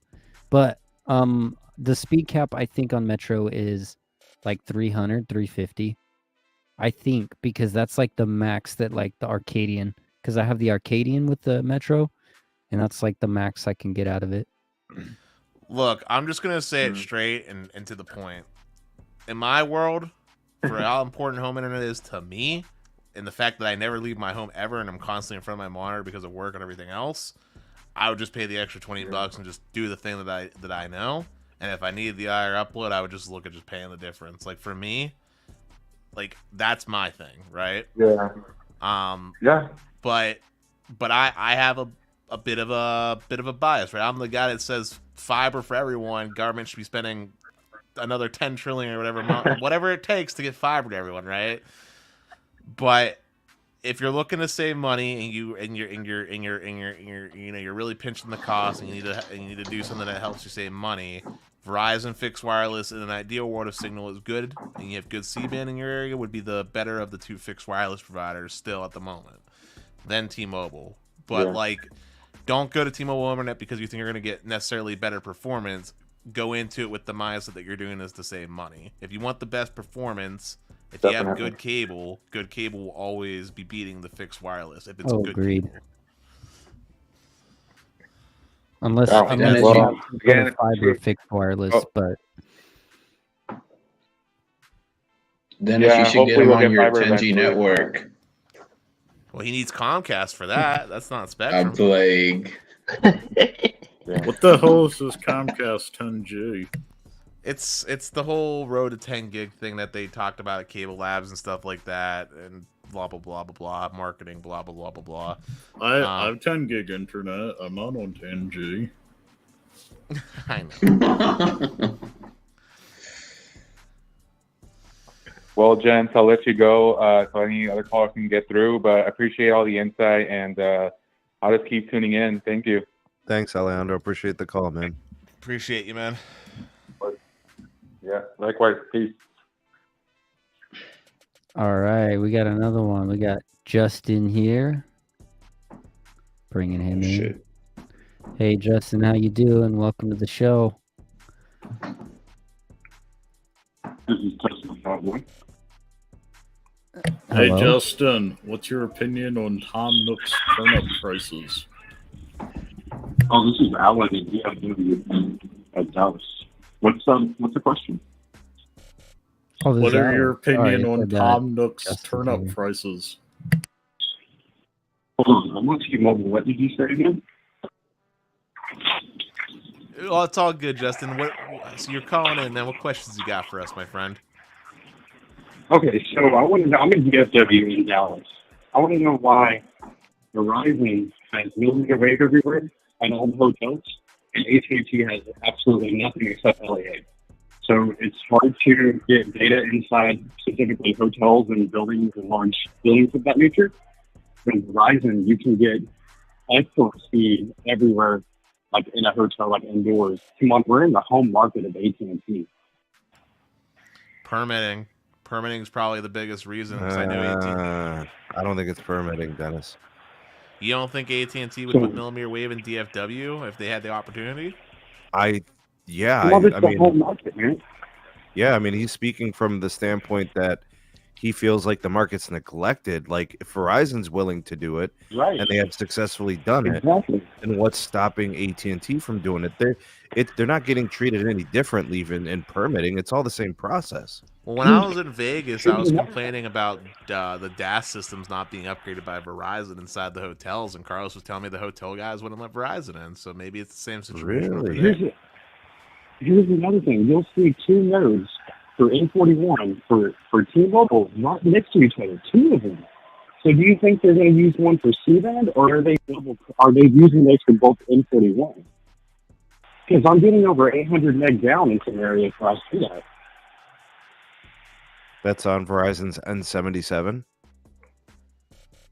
That's on T-Mobile's N41. And Oh, then the, Verizon, they say they'll do like, they'll do two nodes outside the hotel, like down in downtown Dallas. They'll do two nodes, not one. I don't know if the other one's cbrs or whatever it is, but I know the other one is millimeter wave. Yeah, the millimeter wave comes in Because clutch. in here's the those thing. things. You know it works phenomenal indoors because of the windows of the rooms on the outside. So that stuff shoots up 16, 20 floors. It's Uh-huh. not just staying low. It's Right. shooting up high from where I'm at. Okay. Well, I'm really shocked that AT&T has not addressed some of those issues in their home market. I mean, that's a big time show and prove market for AT&T. You know, and they even have 100 megahertz of N77 there. Or no, they have 100 megahertz Why am I of only getting 3700. why am I only getting 16, 20 meg down on AT&T inside the hotel on Verizon? I'll get like 100 down. Yeah, And dude, I can see AT&T headquarters from there. part of it is this, Justin, is the fact that their market share is probably really high there. You know, the network's probably just barely good enough with respect to the spectrum that's on air. They're probably going to just have to do more with DAS, and they're probably going to have to do more with millimeter wave. You know, and until they embrace that grind, they'll continue to have these little pockets where they struggle. You know, and it's as simple as that. They're just going to have to, you know, build those CRANs in those locations and fix that problem. what Verizon is lacking in there for the spectrum for this market. So the answer to that is there's little nodes over there. The crazy thing is AT&T, they're the fiber people. So like it's not an issue of backhaul circuits. You know, their fiber circuits are they own most of it, right? I would bet that like 3/4 or more of the tower sites in the Dallas DFW area, the Dallas Fort Worth area, is probably on native AT&T fiber. But Sneed, we got to remember that. Like, I have talked to a Verizon engineer, and they've talked to an AT&T engineer. Whenever AT&T gets their towers, they upgrade everything. They want to get the AT&T backhaul. They got to wait just like every other carrier. They don't get that fast pass like Verizon does with one fiber. Yeah, but we're talking about their But home AT&T market, has Jay. fiber down here. Like you just said. Yeah. You know that this is shocking to me, because to me it sounds more like neglect than it does permitting or any type of other obstacle. It just to me Okay, that's what I'm it gonna seems put this like. out. You know what's sad? I can get over 3 gigs on millimeter wave on Visible of $25. I'm sorry, $30 a month or 40, whatever it is. Then on AT&T Elite customer. Elite. That's sad. No, it's definitely maybe it's just the market share, man. I don't know. We're up against it though. We got another call coming in, but thanks for calling, Justin. Appreciate it, man. All right. Thanks. Yep, my name's Alan. Goodbye. All right. We have this is Joe, and he looks like he has a question about the old Sprint Kickstarter plan. Hey, Joe.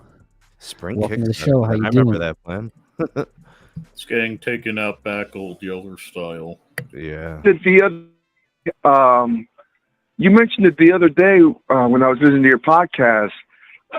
This is probably a little bit off topic, but does anybody have any idea what plan exists now that's kind of like that?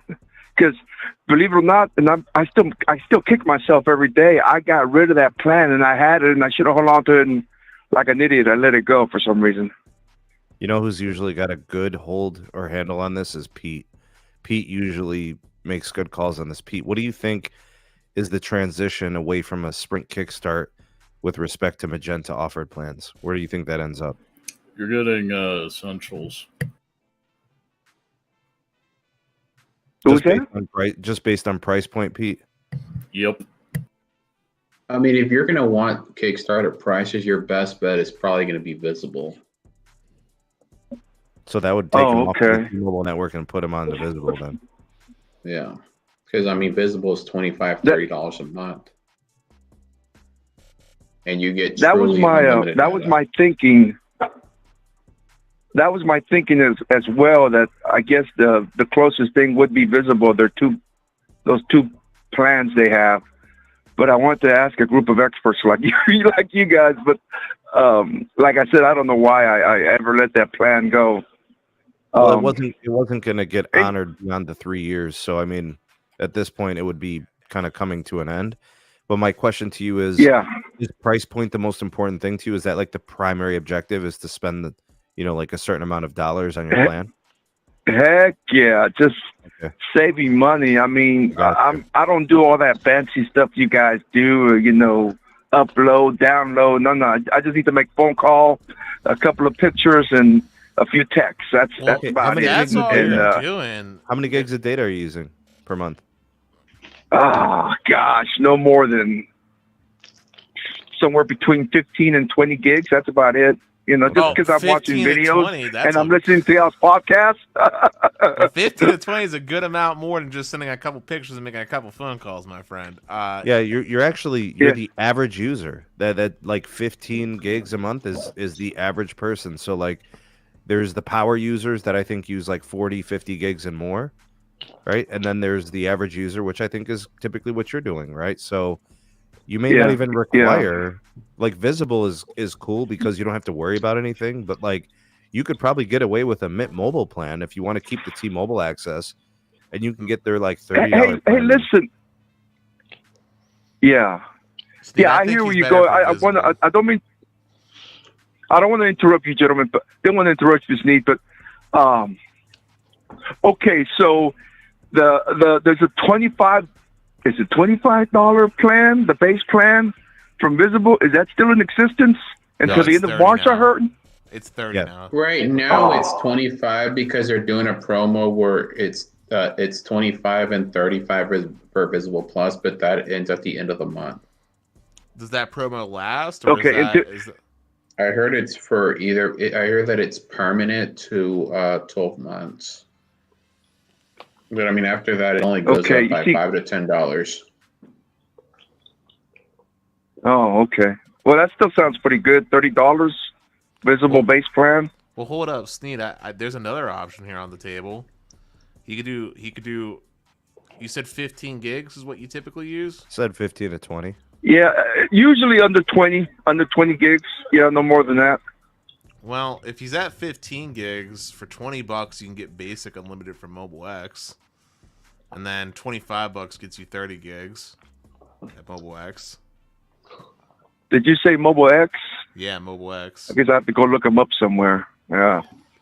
Okay.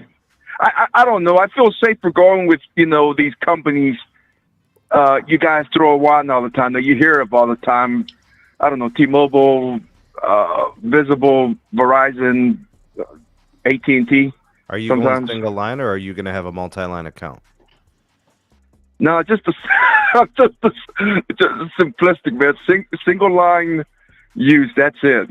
Okay, I didn't know if you had a family. I didn't know if you had other people that were, on a shared plan or anything like that. So, yeah, I mean, Visible's a great value, and you won't have to worry about anything. If you want to go a little bit more, micromanaged, you can go with like a Mobile X. They've got a few different plans that could fit your use case, and I think Mint Mobile's an option for you too, if you want the T-Mobile network. Sounded to me like, you were with the Sprint Kickstart, so that would keep you on the T-Mobile, and we've got a partner link for that. It's in the description if you want to check it out. You could look at their plans, and then I think, Mobile X or Visible, good options for you. Okay. You know what? I think I have. I mean, after talking to you guys, I think it's narrowed down to those three options. Bro. Don't go to Boost. They got problems, that's what I've heard. Yeah, that's what I've heard. Also, Boost has a snitch in the machine. Don't go there. Also, all right, gentlemen. Thank y'all very much. You're welcome, man. I was going to say, thank you, gentlemen. Thank y'all. Bye-bye. Take care. Go ahead. Dennis, I think that was Dennis. No, that was Brandon. Also, keep in mind you can do Mint Mobile, Visible, and even Cricket, and you get to do trials with them as well, and you don't even need a credit card or anything like that. Oh, okay.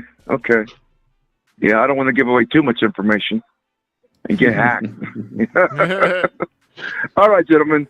I'll let y'all go. Thank y'all very much. Appreciate it. You're welcome. No good worries, luck, man. man. I hope you get a good Bye-bye. pick. All right.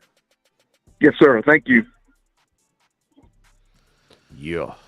I mean, look, it's a good time to be alive if you're trying to save money in the MVNO space right now. There's some really good low-cost options. Facts. So we got Rob here. He's calling from North Carolina, and it looks like he's got some interesting stuff for us. So, how you doing, Rob? Welcome to the show. What up, Rob? Pretty good. I'm glad to be on. Hey, man. Glad to have you. Yeah. So I've been I'm a big junkie about like rural internet, and I've lived in some rural areas. I read DSL reports a lot, and I got word not personally, but from DSL reports of AT&T's new fixed wireless offering is being called AT&T Internet Air, AIR. I went and Googled it, and if you Google it, the first result comes up to a AT&T forum page where an official customer service rep provided a link to basically their new fixed wireless offering. Mm-hmm. Interesting. So they're already ready to get that going. Okay. Yeah, and it looks like right now, from what what I've read on DSL reports and what I can see on their product information pages, it's invite only for select DSL customers. Yeah, there you go. So it's the DSL catch, exactly. Yeah. Yeah, we're seeing their copper catch. It looks like it's $55 a month, and what's interesting, they don't go out and explicitly say it's unlimited data, but they say there's no overage fees. Yeah, So but they might cut it looks to me you like off, it's unlimited but deprioritized. There's no cap mentioned at all. They basically just say you can't like abuse the service. So, like you can't be like hosting a server. Yeah, but AT&T is the type of company that'll send you an email or a call saying, "Hey, you used 500 gigs this month. What the hell are you doing? Don't get cut off." You know. I guess time will tell what speeds- actually happens. The speed that they say you can expect deliver between 40 and 140 meg down. So that's less than what Verizon is targeting on at least on their. Look, 5G I got offer. questions, bro. I got a lot of questions about this. Number one, okay, what is the consumer premise equipment? Number two, what channel bands have to be on a tower site in order to qualify, right? Because that's important. It's going to have to be a 5G plus site just to start having that conversation, right? They do have a video on their like public product page that briefly shows the CPE, and I actually found, if you dig around, I found it like a longer 8-minute-ish setup video. Their CPE looks like it's an all-in-one box that which I'm not a huge fan of, that you just kind of put near the window. But like I've always thought, near the window might be best for cell coverage, but if you have a big home, that's not great for Wi-Fi coverage. You know what I mean? Yeah, I mean, you're going to have to get another access point or another router of some sort. Run an Ethernet. Well, you can get another access point for cheap from Ubiquity for like literally like. Yeah, but it's complicating things, right? Like you have to get additional hardware. See, awesome. You got the video up on the show right now. Wait, does that thing hold up? Does that have a 10 gig LAN port? Yes, sir. Why the heck? Why the heck does this have a 10 gig? It's a 10 gig LAN port, so they can charge you extra money. Oh, Disable it in firmware. God damn it, Pete. I'm just saying, dude. They're saying expect speeds between 40 and 140, and they're giving you a 10 gig LAN port on this. What? Yes, sir. Yes, sir. Where do you Sounds see like the AT&T, dog. speed? It's in the expectancy? facts. Like, what kind of speed can I expect? If you scroll down towards the bottom, you have to hit view more, and then there's more fact questions. And I just like to throw this out there. My AT&T guy is batting 1,000. He called a lot of these things. He said it was coming. He wins again. I mean, hey, at least it's being offered at DSL areas and not the fiber areas. Like it was whoever being has said. access to the site, could you copy and paste the link in the live chat if you don't mind? Yeah, sure thing. Thanks, bro. Mike Johnson was asking about it. It's the first. I would imagine, like in my opinion, the only value proposition here is if you're at a location that Verizon or T-Mobile Home Internet either isn't willing to offer service, or they are offering service where you're at, and you find that maybe your signal on Verizon or T-Mobile is marginal. Otherwise, like this just isn't that great of a deal. What's the uplink, anyways? Like, I mean, Verizon will give you 20 uplink if it's the mid-band version. They'll give you more on the millimeter wave. T-Mobile, it's kind of like situational. It depends on the site and distance and all those other factors. Knowing it being AT&T, it's probably 5 megs and they charge you by the meg. Yeah. I mean, I don't know. 10 to I'm 20 gonna maybe. guess it's probably 10. Knowing AT&T, it's probably 10. That seems like a. I mean, AT&T has slow uploads, Dennis. But they don't. I mean, I remember when they house. used. I remember when they used to do fixed wireless, or they still do. They were doing 25 by 1. Listen, if I had fixed wireless in my house, I'd be getting a range of between 200 to 300 on my download, depending on time of day, and a range of 50 to 100 meg on my upload, depending on time of day. So they don't have bad uploads in all areas. AT&T fixed wireless is still typical of 25 megs down. And Uploads 3 at up. 1 meg. Oh, And at yeah. 350 I think gig data a month. I think what they're calling the AT&T fixed wireless now is a different offering. I mean, they're both wireless, but they're like different service levels, if you will. Like AT&T fixed wireless, there's some areas in the U.S. where they got some federal funding to provide it, and that's pretty much only where they offer it. And it's not The internet like here is like the a way that completely T-Mobile and different product. Verizon do theirs though. It's like point to point. They've got dedicated spectrum for it. It's not over their mobile network. Yeah, I don't know for sure, but I don't think that's the case with AT&T Internet Air. I think you are actually on the mobile network with AIA. Yeah, that's what it sounds like because they're seeing what's happening. They're losing DSL customers. They can't get the fiber in fast enough. They're going to lose a lot of revenue. Yeah. Caller, who is your ISP? My ISP is I have Spectrum. I'm not in a situation where I need to pick. What speeds are you getting from them right now?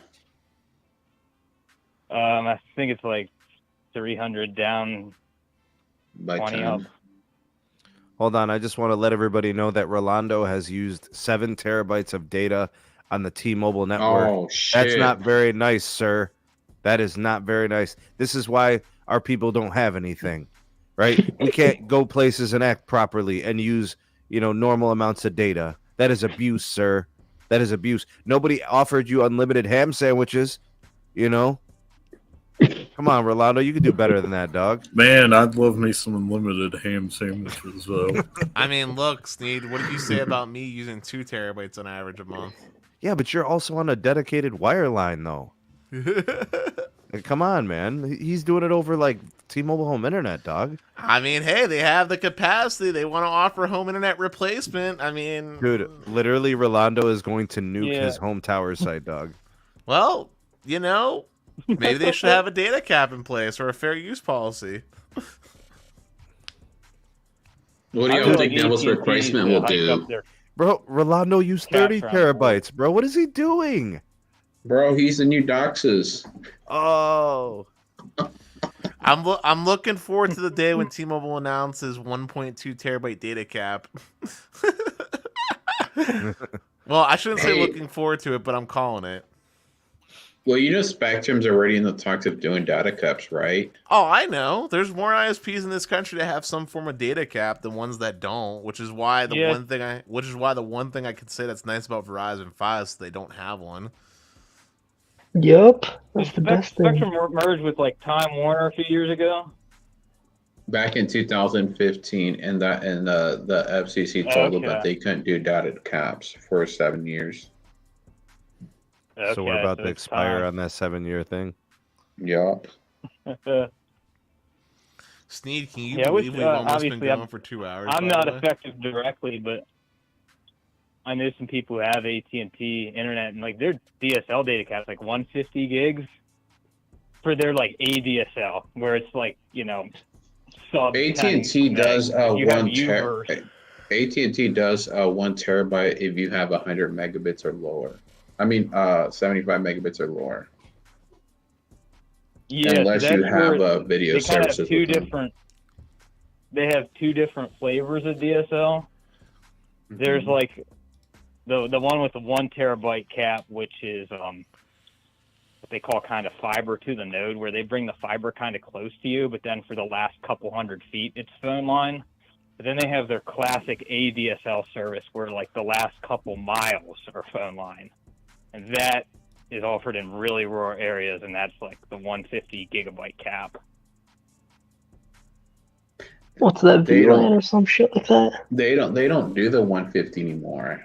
Because I remember they used to do 150, then 250, and then they used to then of course a 1 terabyte. I think that at least their website lists the 150 for like legacy customers. Yeah, if you're on a fiber line that they'll let you keep, but they won't reconnect. And their current fixed wireless offering, not the new one, has a 350 gig cap, which is like also pathetic.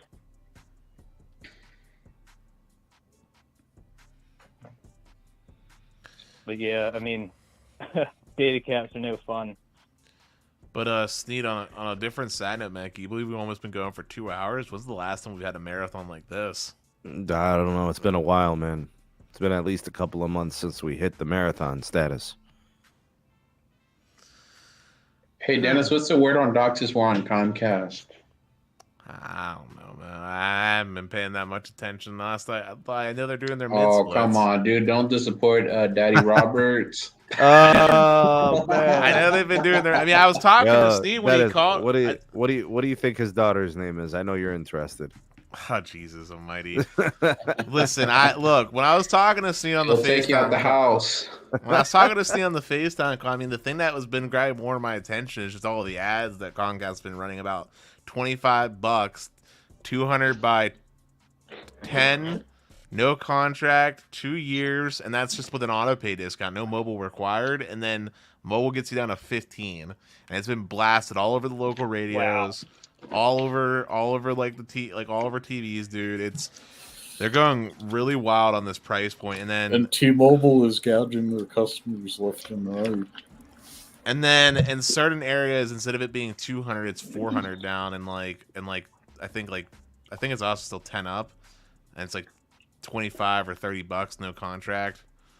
So that's what's been grabbing my attention. And then in the areas where it's upgraded, obviously it's higher upload. It's like 100 meg upload or something in the areas that they did the mid split. So I don't know. I mean, I just been chilling with my FiOS, working very long days, doing my schoolwork. Do you still have your DOCSIS internet or no? What up? Do you still have Comcast for your internet? I dropped it whenever the price went up. The price was about to go up, so I dropped it. Hey, Dennis, is your fiber still submerged in water? Yeah, there was a really bad windstorm that happened like a few weeks back here, and I actually had issues where my connection was messed up for a little bit. But then it just kind of fixed itself, and I'm back to getting like 500 to 700 meg down, and you back on that FiOS goatness? I mean, look, if it was truly good, I'd be getting like 880 on the down, not 500 to 700. But you know, we'll take what we can get. And the upload's been fine. The ping's been fine. Honestly, the ping's the most important one to me because honestly, if it was 100 meg, as long as the latency's fine, that's what matters. Yo, Dennis, when they bring the DOCSIS upgrades to your hood, are you bouncing from FiOS? And are you going with Comcast? I mean, I'm locked in at a decent rate right now. I mean, we were just talking about how they raised the rates for new customers, right? Right. Like, yeah. Unless they have the mobile. I don't know. I got that loyalty discount on my account, and I don't want to lose that. So, I mean, as long as the price isn't painful. You're just like anybody else. We're getting the same rate. Yeah, I mean, as long as the price isn't painful, I'm kind of Gucci. And I had to go through hell just to get that fiber line ran. I mean, you know, dude, 6 months of testicular pain to get that fiber properly. You're getting kicked in the nuts every day. Yeah, I don't know if I want to redo that to ever come back to FiOS. So as long as they don't mess up too hard, man, I mean, we're cooling. Which, by the way, Brandon, since you were asking me, oh, you left. Well, I've been playing a lot of Overwatch too. I hit Masters this season, and on all my roles for competitive. Bro, what the hell are you talking about? It's a rank. It's Overwatch 2 is a video game, and there's ranks. There's top 500, which is the top 500 people in North America. Grandmaster, which is like less than 0.01% of the player base. Hold on, Dennis. When you play that game, which shoes are you wearing? That's what I want to know. No shoes. No shoes. I'm barefoot. Barefoot and shirtless. I'm focused. I'm a gamer. All right, so hold on one sec, guys. We got another caller waiting, so let's do it, man. Thanks for calling, Mike. Appreciate you, man. Take care, buddy. Thanks for calling. Yeah, Call back soon. Bye. All right. So this caller has a question for Dennis. Oh yeah, give it to him. Hey caller, welcome to the show. Thanks for calling in. Yes, my name is Christian. I'm calling from Missouri. I heard recently rumors that Disney wants to sell Hulu to Comcast. Do you think that will happen? I don't think it's likely because when I last recall, I believe Comcast was actually divesting their investment in Hulu. I think Comcast is more focused on their Peacock platform, so I don't think they would have interest in acquiring the Hulu acquisition at the moment because Hulu doesn't have really any original content or assets that would make sense from an NBC Universal synergistic standpoint. And I don't think Comcast would want to try to pursue that either because I think there'd be a lot of regulatory pushback on the acquisition. So no, I don't think it's likely. Well, here's the thing. What Hulu's got, they got tons of customers and it's a popular brand name, and the new CEO wants to talking about getting rid of it in a conference call with shareholders. So since it's popular like that, I can see Comcast trying to get it and merge Peacock into Hulu because it's popular with the brand name. What do you think about that? I mean, I think that I think it would just ultimately come down to what the buying rate would be and like what the benefits are. Like I said, I know that originally Disney was buying more shares and Comcast was diluting and divesting from that platform. So I think it would just come down to like what the ROI looks like. If it's just a customer acquisition play and it's too high of a cost of acquisition, I don't think that would be Comcast's main model, because I don't think Hulu has any like intellectual properties that would be beneficial to Comcast or anything that they need to do, because they've already got the Zoomio acquisition. They got Peacock cooking for them. I know there was talks about them Comcast potentially acquiring Roku, which would honestly make even more sense, especially after the recent SVB collapse and what that did to Roku's stock. I'm being serious. I'm saying that You are Roku true, right now, yes. Roku's on a fire sale right now that, like, I don't know. I feel like if Roku has a lot of intellectual property too, and a lot of market share and deals going on with the TVs, which we know Comcast has been doing over in Europe with the Sky TVs. I think that would be a more synergistic acquisition from a media standpoint if that's Comcast play than Hulu would be. But this is just all educated guess and speculation. What really thought is they still got 7 years of a contract with Fox to have most of Fox content and ABC's content, which is both owned by Disney, to go on Hulu. So if Comcast gets Hulu, they would have the ABC content, the Fox content, the Hulu originals, and the NBC Universal content. So basically, I wouldn't be surprised if the Fox content out of Hulu, whatever Fox owns, ends up going to Tubi, because Tubi's owned by Fox. And Disney owns Fox. No, they don't. They only own 20th Century. There's two divisions of Fox. Used to be.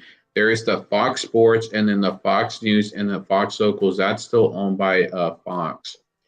Anything that's Family Guy, and beyond. There are two Fox entities. There's Fox owned by Disney, and Fox Entertainment, which encompasses the sports and the news.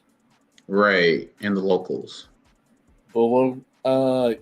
Locals, which is only because they're news affiliates. And select markets, though. So, if Disney was fine with their Fox being with, Comcast, that would be odd unless they're getting licensing. But here's the thing: there's a 7-year contract for Fox on Hulu that goes with Hulu if it's sold. Same with the ABC content. Honestly, I wouldn't be surprised if Disney sells Hulu and sells it to Amazon or Roku. Well, Roku's not really in a place right now to do an acquisition. I mean, I wouldn't be surprised if they did in the near future. I mean, they love free shit. I mean, look, one thing we have to look at here is like when we talk about Comcast, right? What's Comcast's current focus? Where's the money going? Comcast is going everywhere, dude. Well, let's be specific for a second. Comcast's current focus here in the United States is primarily focused on broadband. So revitalizing broadband, the consumer and the small business space, and even more so investing in specifically in the enterprise space with like the government. But Dennis, they're also focusing on theme parks as well. Hold on, Brandon. Let me finish this thought. So so Comcast in the United States is primarily focusing on broadband, the revitalization for the consumer space, and especially on the enterprise space, especially with these government contracts. The theme parks so Universal Studios down in Florida and revitalizing that after the pandemic has also been like a secondary focus, but most of the media content stuff has not been a focus for Comcast. That's actually been an NBC Universal thing, which I know Comcast owns, but the Comcast like cable business, kind of like independent, not really allowed to do much with the NBC Universal side of things. And the NBC Universal side of things really hasn't been performing all that well over the last couple years in line with other entertainment markets. So I don't know if that's really gonna be the main place of focus for them outside of possibly, like I said, the Roku acquisition, more so for the intellectual property and like the data collection potential and basically selling ad space more than anything than like a straight up like getting licenses played for more entertainment. Well, Comcast CEO on a shareholder call, he said he is interested in buying Hulu. He's open to the discussion of buying it. And they also mentioned that they're going to open a theme park in Texas, New Universal Park. Wait, I think AT&T will buy Hulu. Pete said Verizon's buying Hulu. Oh my god. There's a joke in Solar Opposites, a Hulu original. Hey, I mean, honestly, a lot of things that have been said in cartoons that are becoming reality. So, and honestly, Verizon has more of an MO reason to buy Hulu than Comcast at the moment, I would say. I'm gonna go on So record they can on go something. 90 it. I'm gonna go record on something. Warner Media will sell its Discovery business. And Didn't I they don't already know who- split it? Didn't they already? Or no? AT&T split it into Warner Media Discovery. You think they'll You think they'll sell a Discovery business? Why?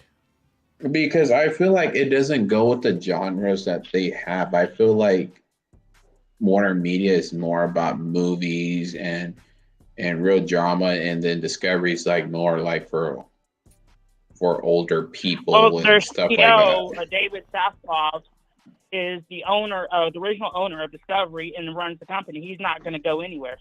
Side note, by the way, The Kazi has original a good owner owns point. Curiosity Stream. Hold up. Kazi has a good point. This is not financial advice or stock advice. Oh shit! Yeah. I mean, it's more speculation. Well, I think of it this way. If Disney's going to get rid of it, Comcast has interest of getting it so no one else can get it because of the popular name in it, because they already own part of it. Yeah, but they've already been spending so much money on the Peacock requisition, especially after like the Olympics and other stuff. I don't know if Peacock's doing is already kind of sat itself somewhere in that streaming market, right? In their last earnings call, didn't they get a big uptick on paid subscribers for Peacock? Sneed? I mean, they're probably going to go back down after they've realized that half of their customers left, the ones that have the freebie with internet and cable. Well, right, but a lot of them are turning into paid because they're removing the freebie. I don't know if you saw, Brand, but they're removing the freebie now for internet. Well, that's what I'm saying, that those customers are probably going to discontinue their subscription after they realize that it's not free anymore. And then what, B? And then what? And then they're probably just going to shopping and probably give up on life because then they won't have Netflix password anymore. Look, I'm just saying. Hulu in the world, the popular streaming service in the United States. If you look at it, Hulu is number one, Disney Plus number two, and HBO Max number three. No, it's not, dude. Literally, Hulu is not number one, and I will tell you this because they still offer you a 30-day trial. I thought that's Netflix a whole freaking month. Netflix is number one. Oh, I thought you said Hulu. No, he said Hulu. Steve said Netflix and I'm saying we're agreeing that Netflix is number one. Yeah, Netflix is number one. Yeah. Well, Hulu has lost subscribers also because of the Disney bundle with Disney Plus and ESPN and all. They do have a lot of subscribers. You're right, but I think in terms of total subscribers, if it's they have more than here. I just confirmed this really quickly. Peacock has 54 million subscribers. Hulu has 42.8 million. HBO Max has more than Hulu at 45. But Dennis, are those paid subscribers out of Peacock or are those like the free accounts? I'm assuming it's a combination of the two, but I know that Comcast has been converting a lot of paid subscribers, a lot of them into paid subscribers. Look, you want to know if Comcast was going to acquire any media like streaming platform arm? Do you want to know which one would make the most sense for them to acquire? Anime. Paramount Plus. Crunchyroll. Crunchyroll has a lot of exclusive licenses and dealings in Japan, and they also have the pop business for a lot of the merchandise as well. That actually makes more sense. I'm just saying, dude, Crunchyroll has 120 million paid subscribers in the U.S. That's crazy. Well, did y'all hear that Paramount is going to merge Showtime together later on this year? So essentially, Paramount and Showtime are going to be one subscription. I'm just saying, Crunchyroll has 120 million subscribers. If anyone was going to get acquired, that would make more sense. Although that would hold on a second. Who's going to acquire TV? Crunchyroll. Crunchyroll's the anime streaming platform that acquired Funimation and is owned by Sony. Who's going to acquire T-Vision? That's what I want to know. T-Vision. PlayStation View. Oh shit! God damn it, Brandon. They get Go 90. They get Go 90, right? Do they get Go 90 on top of that? They get Go 90. Yeah, cause I'm aware Sony owns Crunchyroll when they merged it with Funimation. But I'm saying if Comcast was going to go for an entertainment play, that would make more sense. Can we all agree that streaming and like all these carriage deals and all this stuff with all these TV platforms, it does make shit hard. This is 100% a nightmare. Well, just ride the Black Seas and download your content for free. Not financial advice. Economy and stuff, and services are not going to survive, and they're going to be bought out and merged together. Like with Warner Discovery merging Discovery Plus and HBO Max, calling it Max, and then you have other services probably going to be bought out. My think is Comcast could buy Paramount, they could buy Warner Discovery, and have them all into one. Wait. The FCC won't allow all that. I'm saying that the FCC would be less likely to block a Crunchyroll acquisition from Sony than the merger of a Hulu acquisition with Comcast. It's like, bro, talk to Daddy Roberts. Listen, Daddy Roberts isn't giving me any blank checks, but if he wants to sign me one, man, he's made of money. I'll take it. Anyway, I feel like we beat this conversation. Are going to be bought. Who has the free cash flow to buy a lot of streaming services or their licenses or the content? It's Comcast. Right, but if you merge all the subscription into one house, then chances are that it's just going to be just as expensive as cable. Also, or somewhere. You have cable 2.0 services like YouTube TV. That's expensive. That just raised the price. Also, going to the conversation in the comments, Kazi, I agree with you. I don't see Sony selling it either. I'm just saying that would make more sense in Comcast's benefit was an example. But, yeah. All right, let's change this conversation. Sony is more profitable than Denon.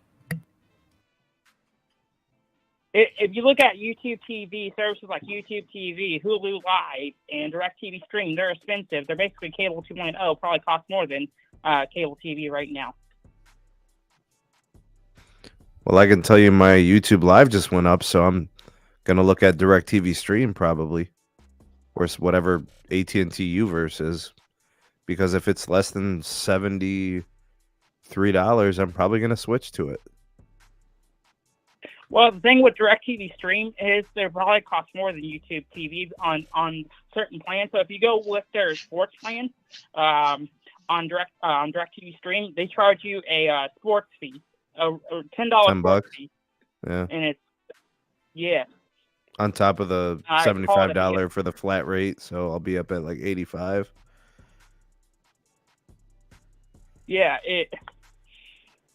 so AT&T doesn't sell Uverse anymore. You could still go with them for TV. Dude, I really don't want to have to go live TV.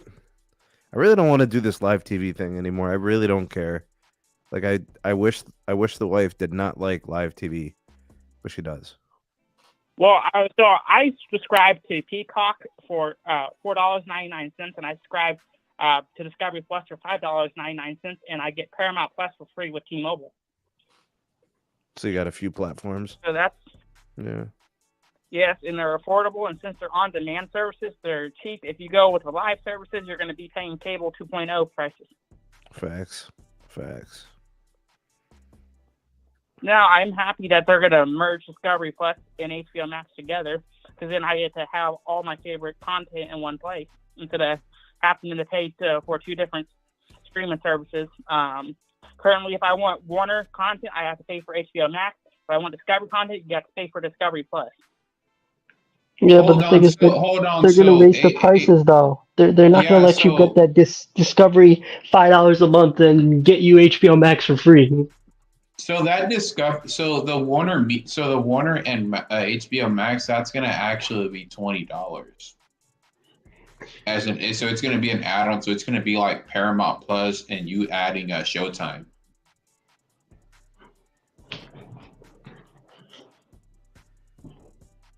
But there's going to be more information about that sometime in April. Yes. So what I know right now is the rumor name of the new service with Discovery Plus and HBO Max. The rumor is they're going to call it Max. Yeah, they're going to call it Max because the investors hate the name HBO Max. A lot of people get it confused with Cinemax and all that crap.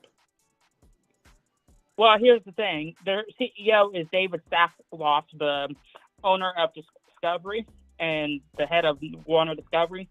He prefers the Discovery name, and so it would be stupid for him to keep the HBO name because it would devalue his own brand he built up over the years.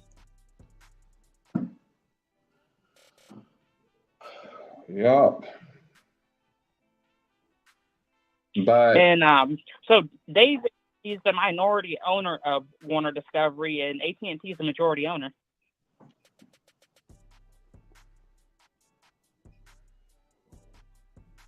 So, maybe AT&T might sell their part of Warner Discovery if it's the price is right. Just to pay off debt.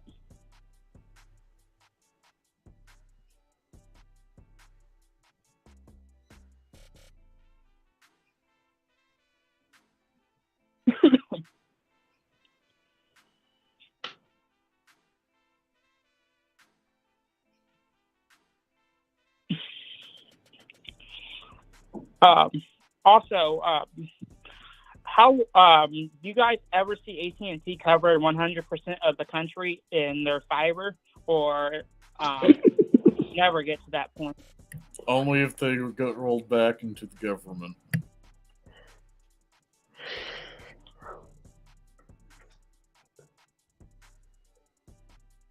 Because to me, a smart business play would be to cover 100% of their towers with their native fiber and then lease it out to other providers like T-Mobile. I just wanted to address this comment in the chat from a longtime moderator, friend of the show, Kazi. Wasn't AT&T going to reintroduce Max to its plan? I've heard that, but we have yet to get anything solid on it. So as of right now, that is purely speculation. So my family has a AT&T Legacy Unlimited plan. The first unlimited plan AT&T came out with. Mm-hmm. And so they get HBO Max for free, and they still got it. You can still log in with the AT&T account right now, and you'll be able to watch HBO Max for free. Yeah, it's pretty nice. Hey, caller, what's your name again? My name is Christian. I'm from Missouri. Thanks, Christian. I appreciate you calling into the show, man, and we were glad to have you, for the time that we did, but we're going to be closing out the show here. We were trying to get to the 2-hour mark, and we've kind of gone over. So we're going to close out the show, but thanks for calling, and of course, do call back later when we open up the lines on the next podcast. Will do. Thank you, Steve. Thanks, man. Appreciate it, Christian. Take care, man. Christian. See ya. All right. I want to do some shout-outs. Big shout-out to Weasel, for making things happen on the caller side. Appreciate you, Weez. Thanks for kind of putting it together and managing that for us. No problem. Big Thank shout out to you. the Bearded Dragon, Ashay. Big shout out to Brandon for coming through. Dennis, as always, man, thanks for riding along, to kind of co-host the show and hanging out with us. It's been a while, and it was good to have you back, man. Always happy to be back, and you're always welcome to give me a call. I'll come on anytime I have time. Yeah, absolutely. Good to hear from you, man. Yeah, What's Weasel, gonna be... you have my number, man, dude. You can literally just text me, man. I got it off you in Vegas, remember? Yeah. I'll have to give you my another number because I had to change that AT&T number. So. All right. Well, just if you have it saved, man, just text me and then let me know. Yeah, for sure. Hey, folks, hit me with your favorite hashtag. Dennis, Weasel, anybody that's here on the panel or anybody that's in the live chat. Hit me with your number one hashtag that you love. We got a ton of them. So, hashtag hey boo boo, let's feed the bear. Well, obviously, my number one has to be about me. Hashtag Telco Jesus. Yeah, that's and then I'll be the hashtag Telco Poppy. That was mine. Gotta Someone's get Weasel gonna hate one. me for Pete this was one, the but bearded dragon or Telco Buddha. Telco Buddha, that's right. Someone's gonna hate me for this one, but hashtag C-band. Yep, that's right. Hashtag C-band. Hashtag panel. Intercell aggregation. Oh my god. In our DC. Yeah, bro, it's so bad. Hey, on the topic of 5G and C-band, who remembers hashtag Where's Waldo? Remember that? Yeah. Oh yeah. Yeah, the striped shirt, dog. Hashtag Ravioli Gang. Hashtag 2Live Crew. Hashtag Replay Crew. What were some good ones, man? We had. Oh yeah, Carlos had the classic. The hashtag BBW. Hashtag Rolando abusing T-Mobile. Yep, a hashtag 30 Terras. It's crazy. Oh man, what is this one? Oh, hashtag 50 gig.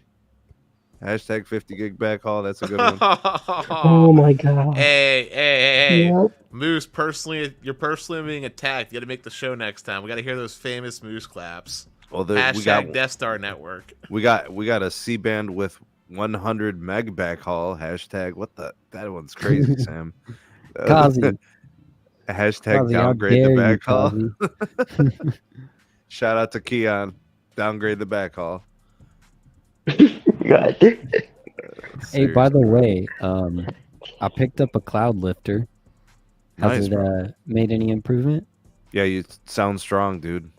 What's a cloud lifter? It's a mic activator. It boosts the gain on, like dynamic mics. I found one at a pawn shop for $90. So. Yeah. Well, hey, real quick, I just want to share this with you, Weasel, because you'll appreciate it. I picked up a pair of Sennheiser 650 650S's HD on sale for $300 on Amazon. Nice. Dude, it has been super comfy, super clear, and then I picked up like a DAC for like $150. It's been super crisp. I was about to ask, like, what kind of amp are you running it with? But it's a FIO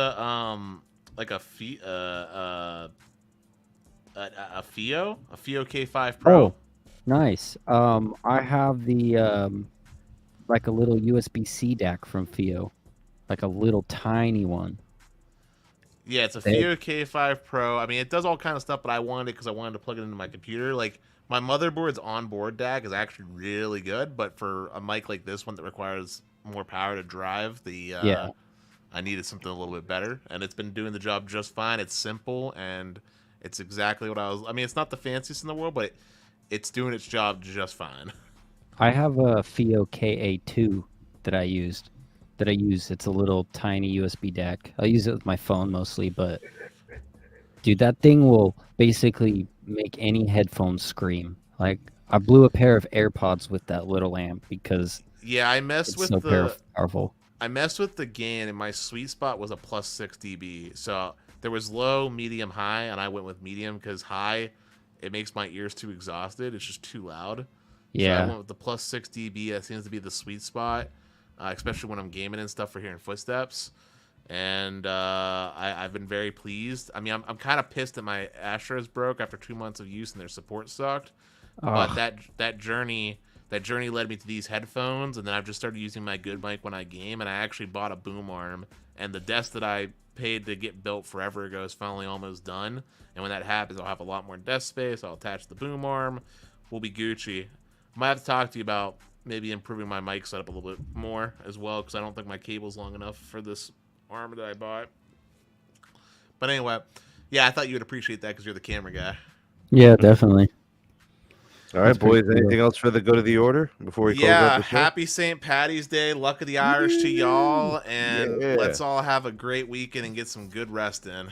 That's coming from one of them Italians. I mean, Italians, Irish, we're basically the same, right? We both have the similar colored flags. I love corned white. beef. Huh? I'm on that corned beef light.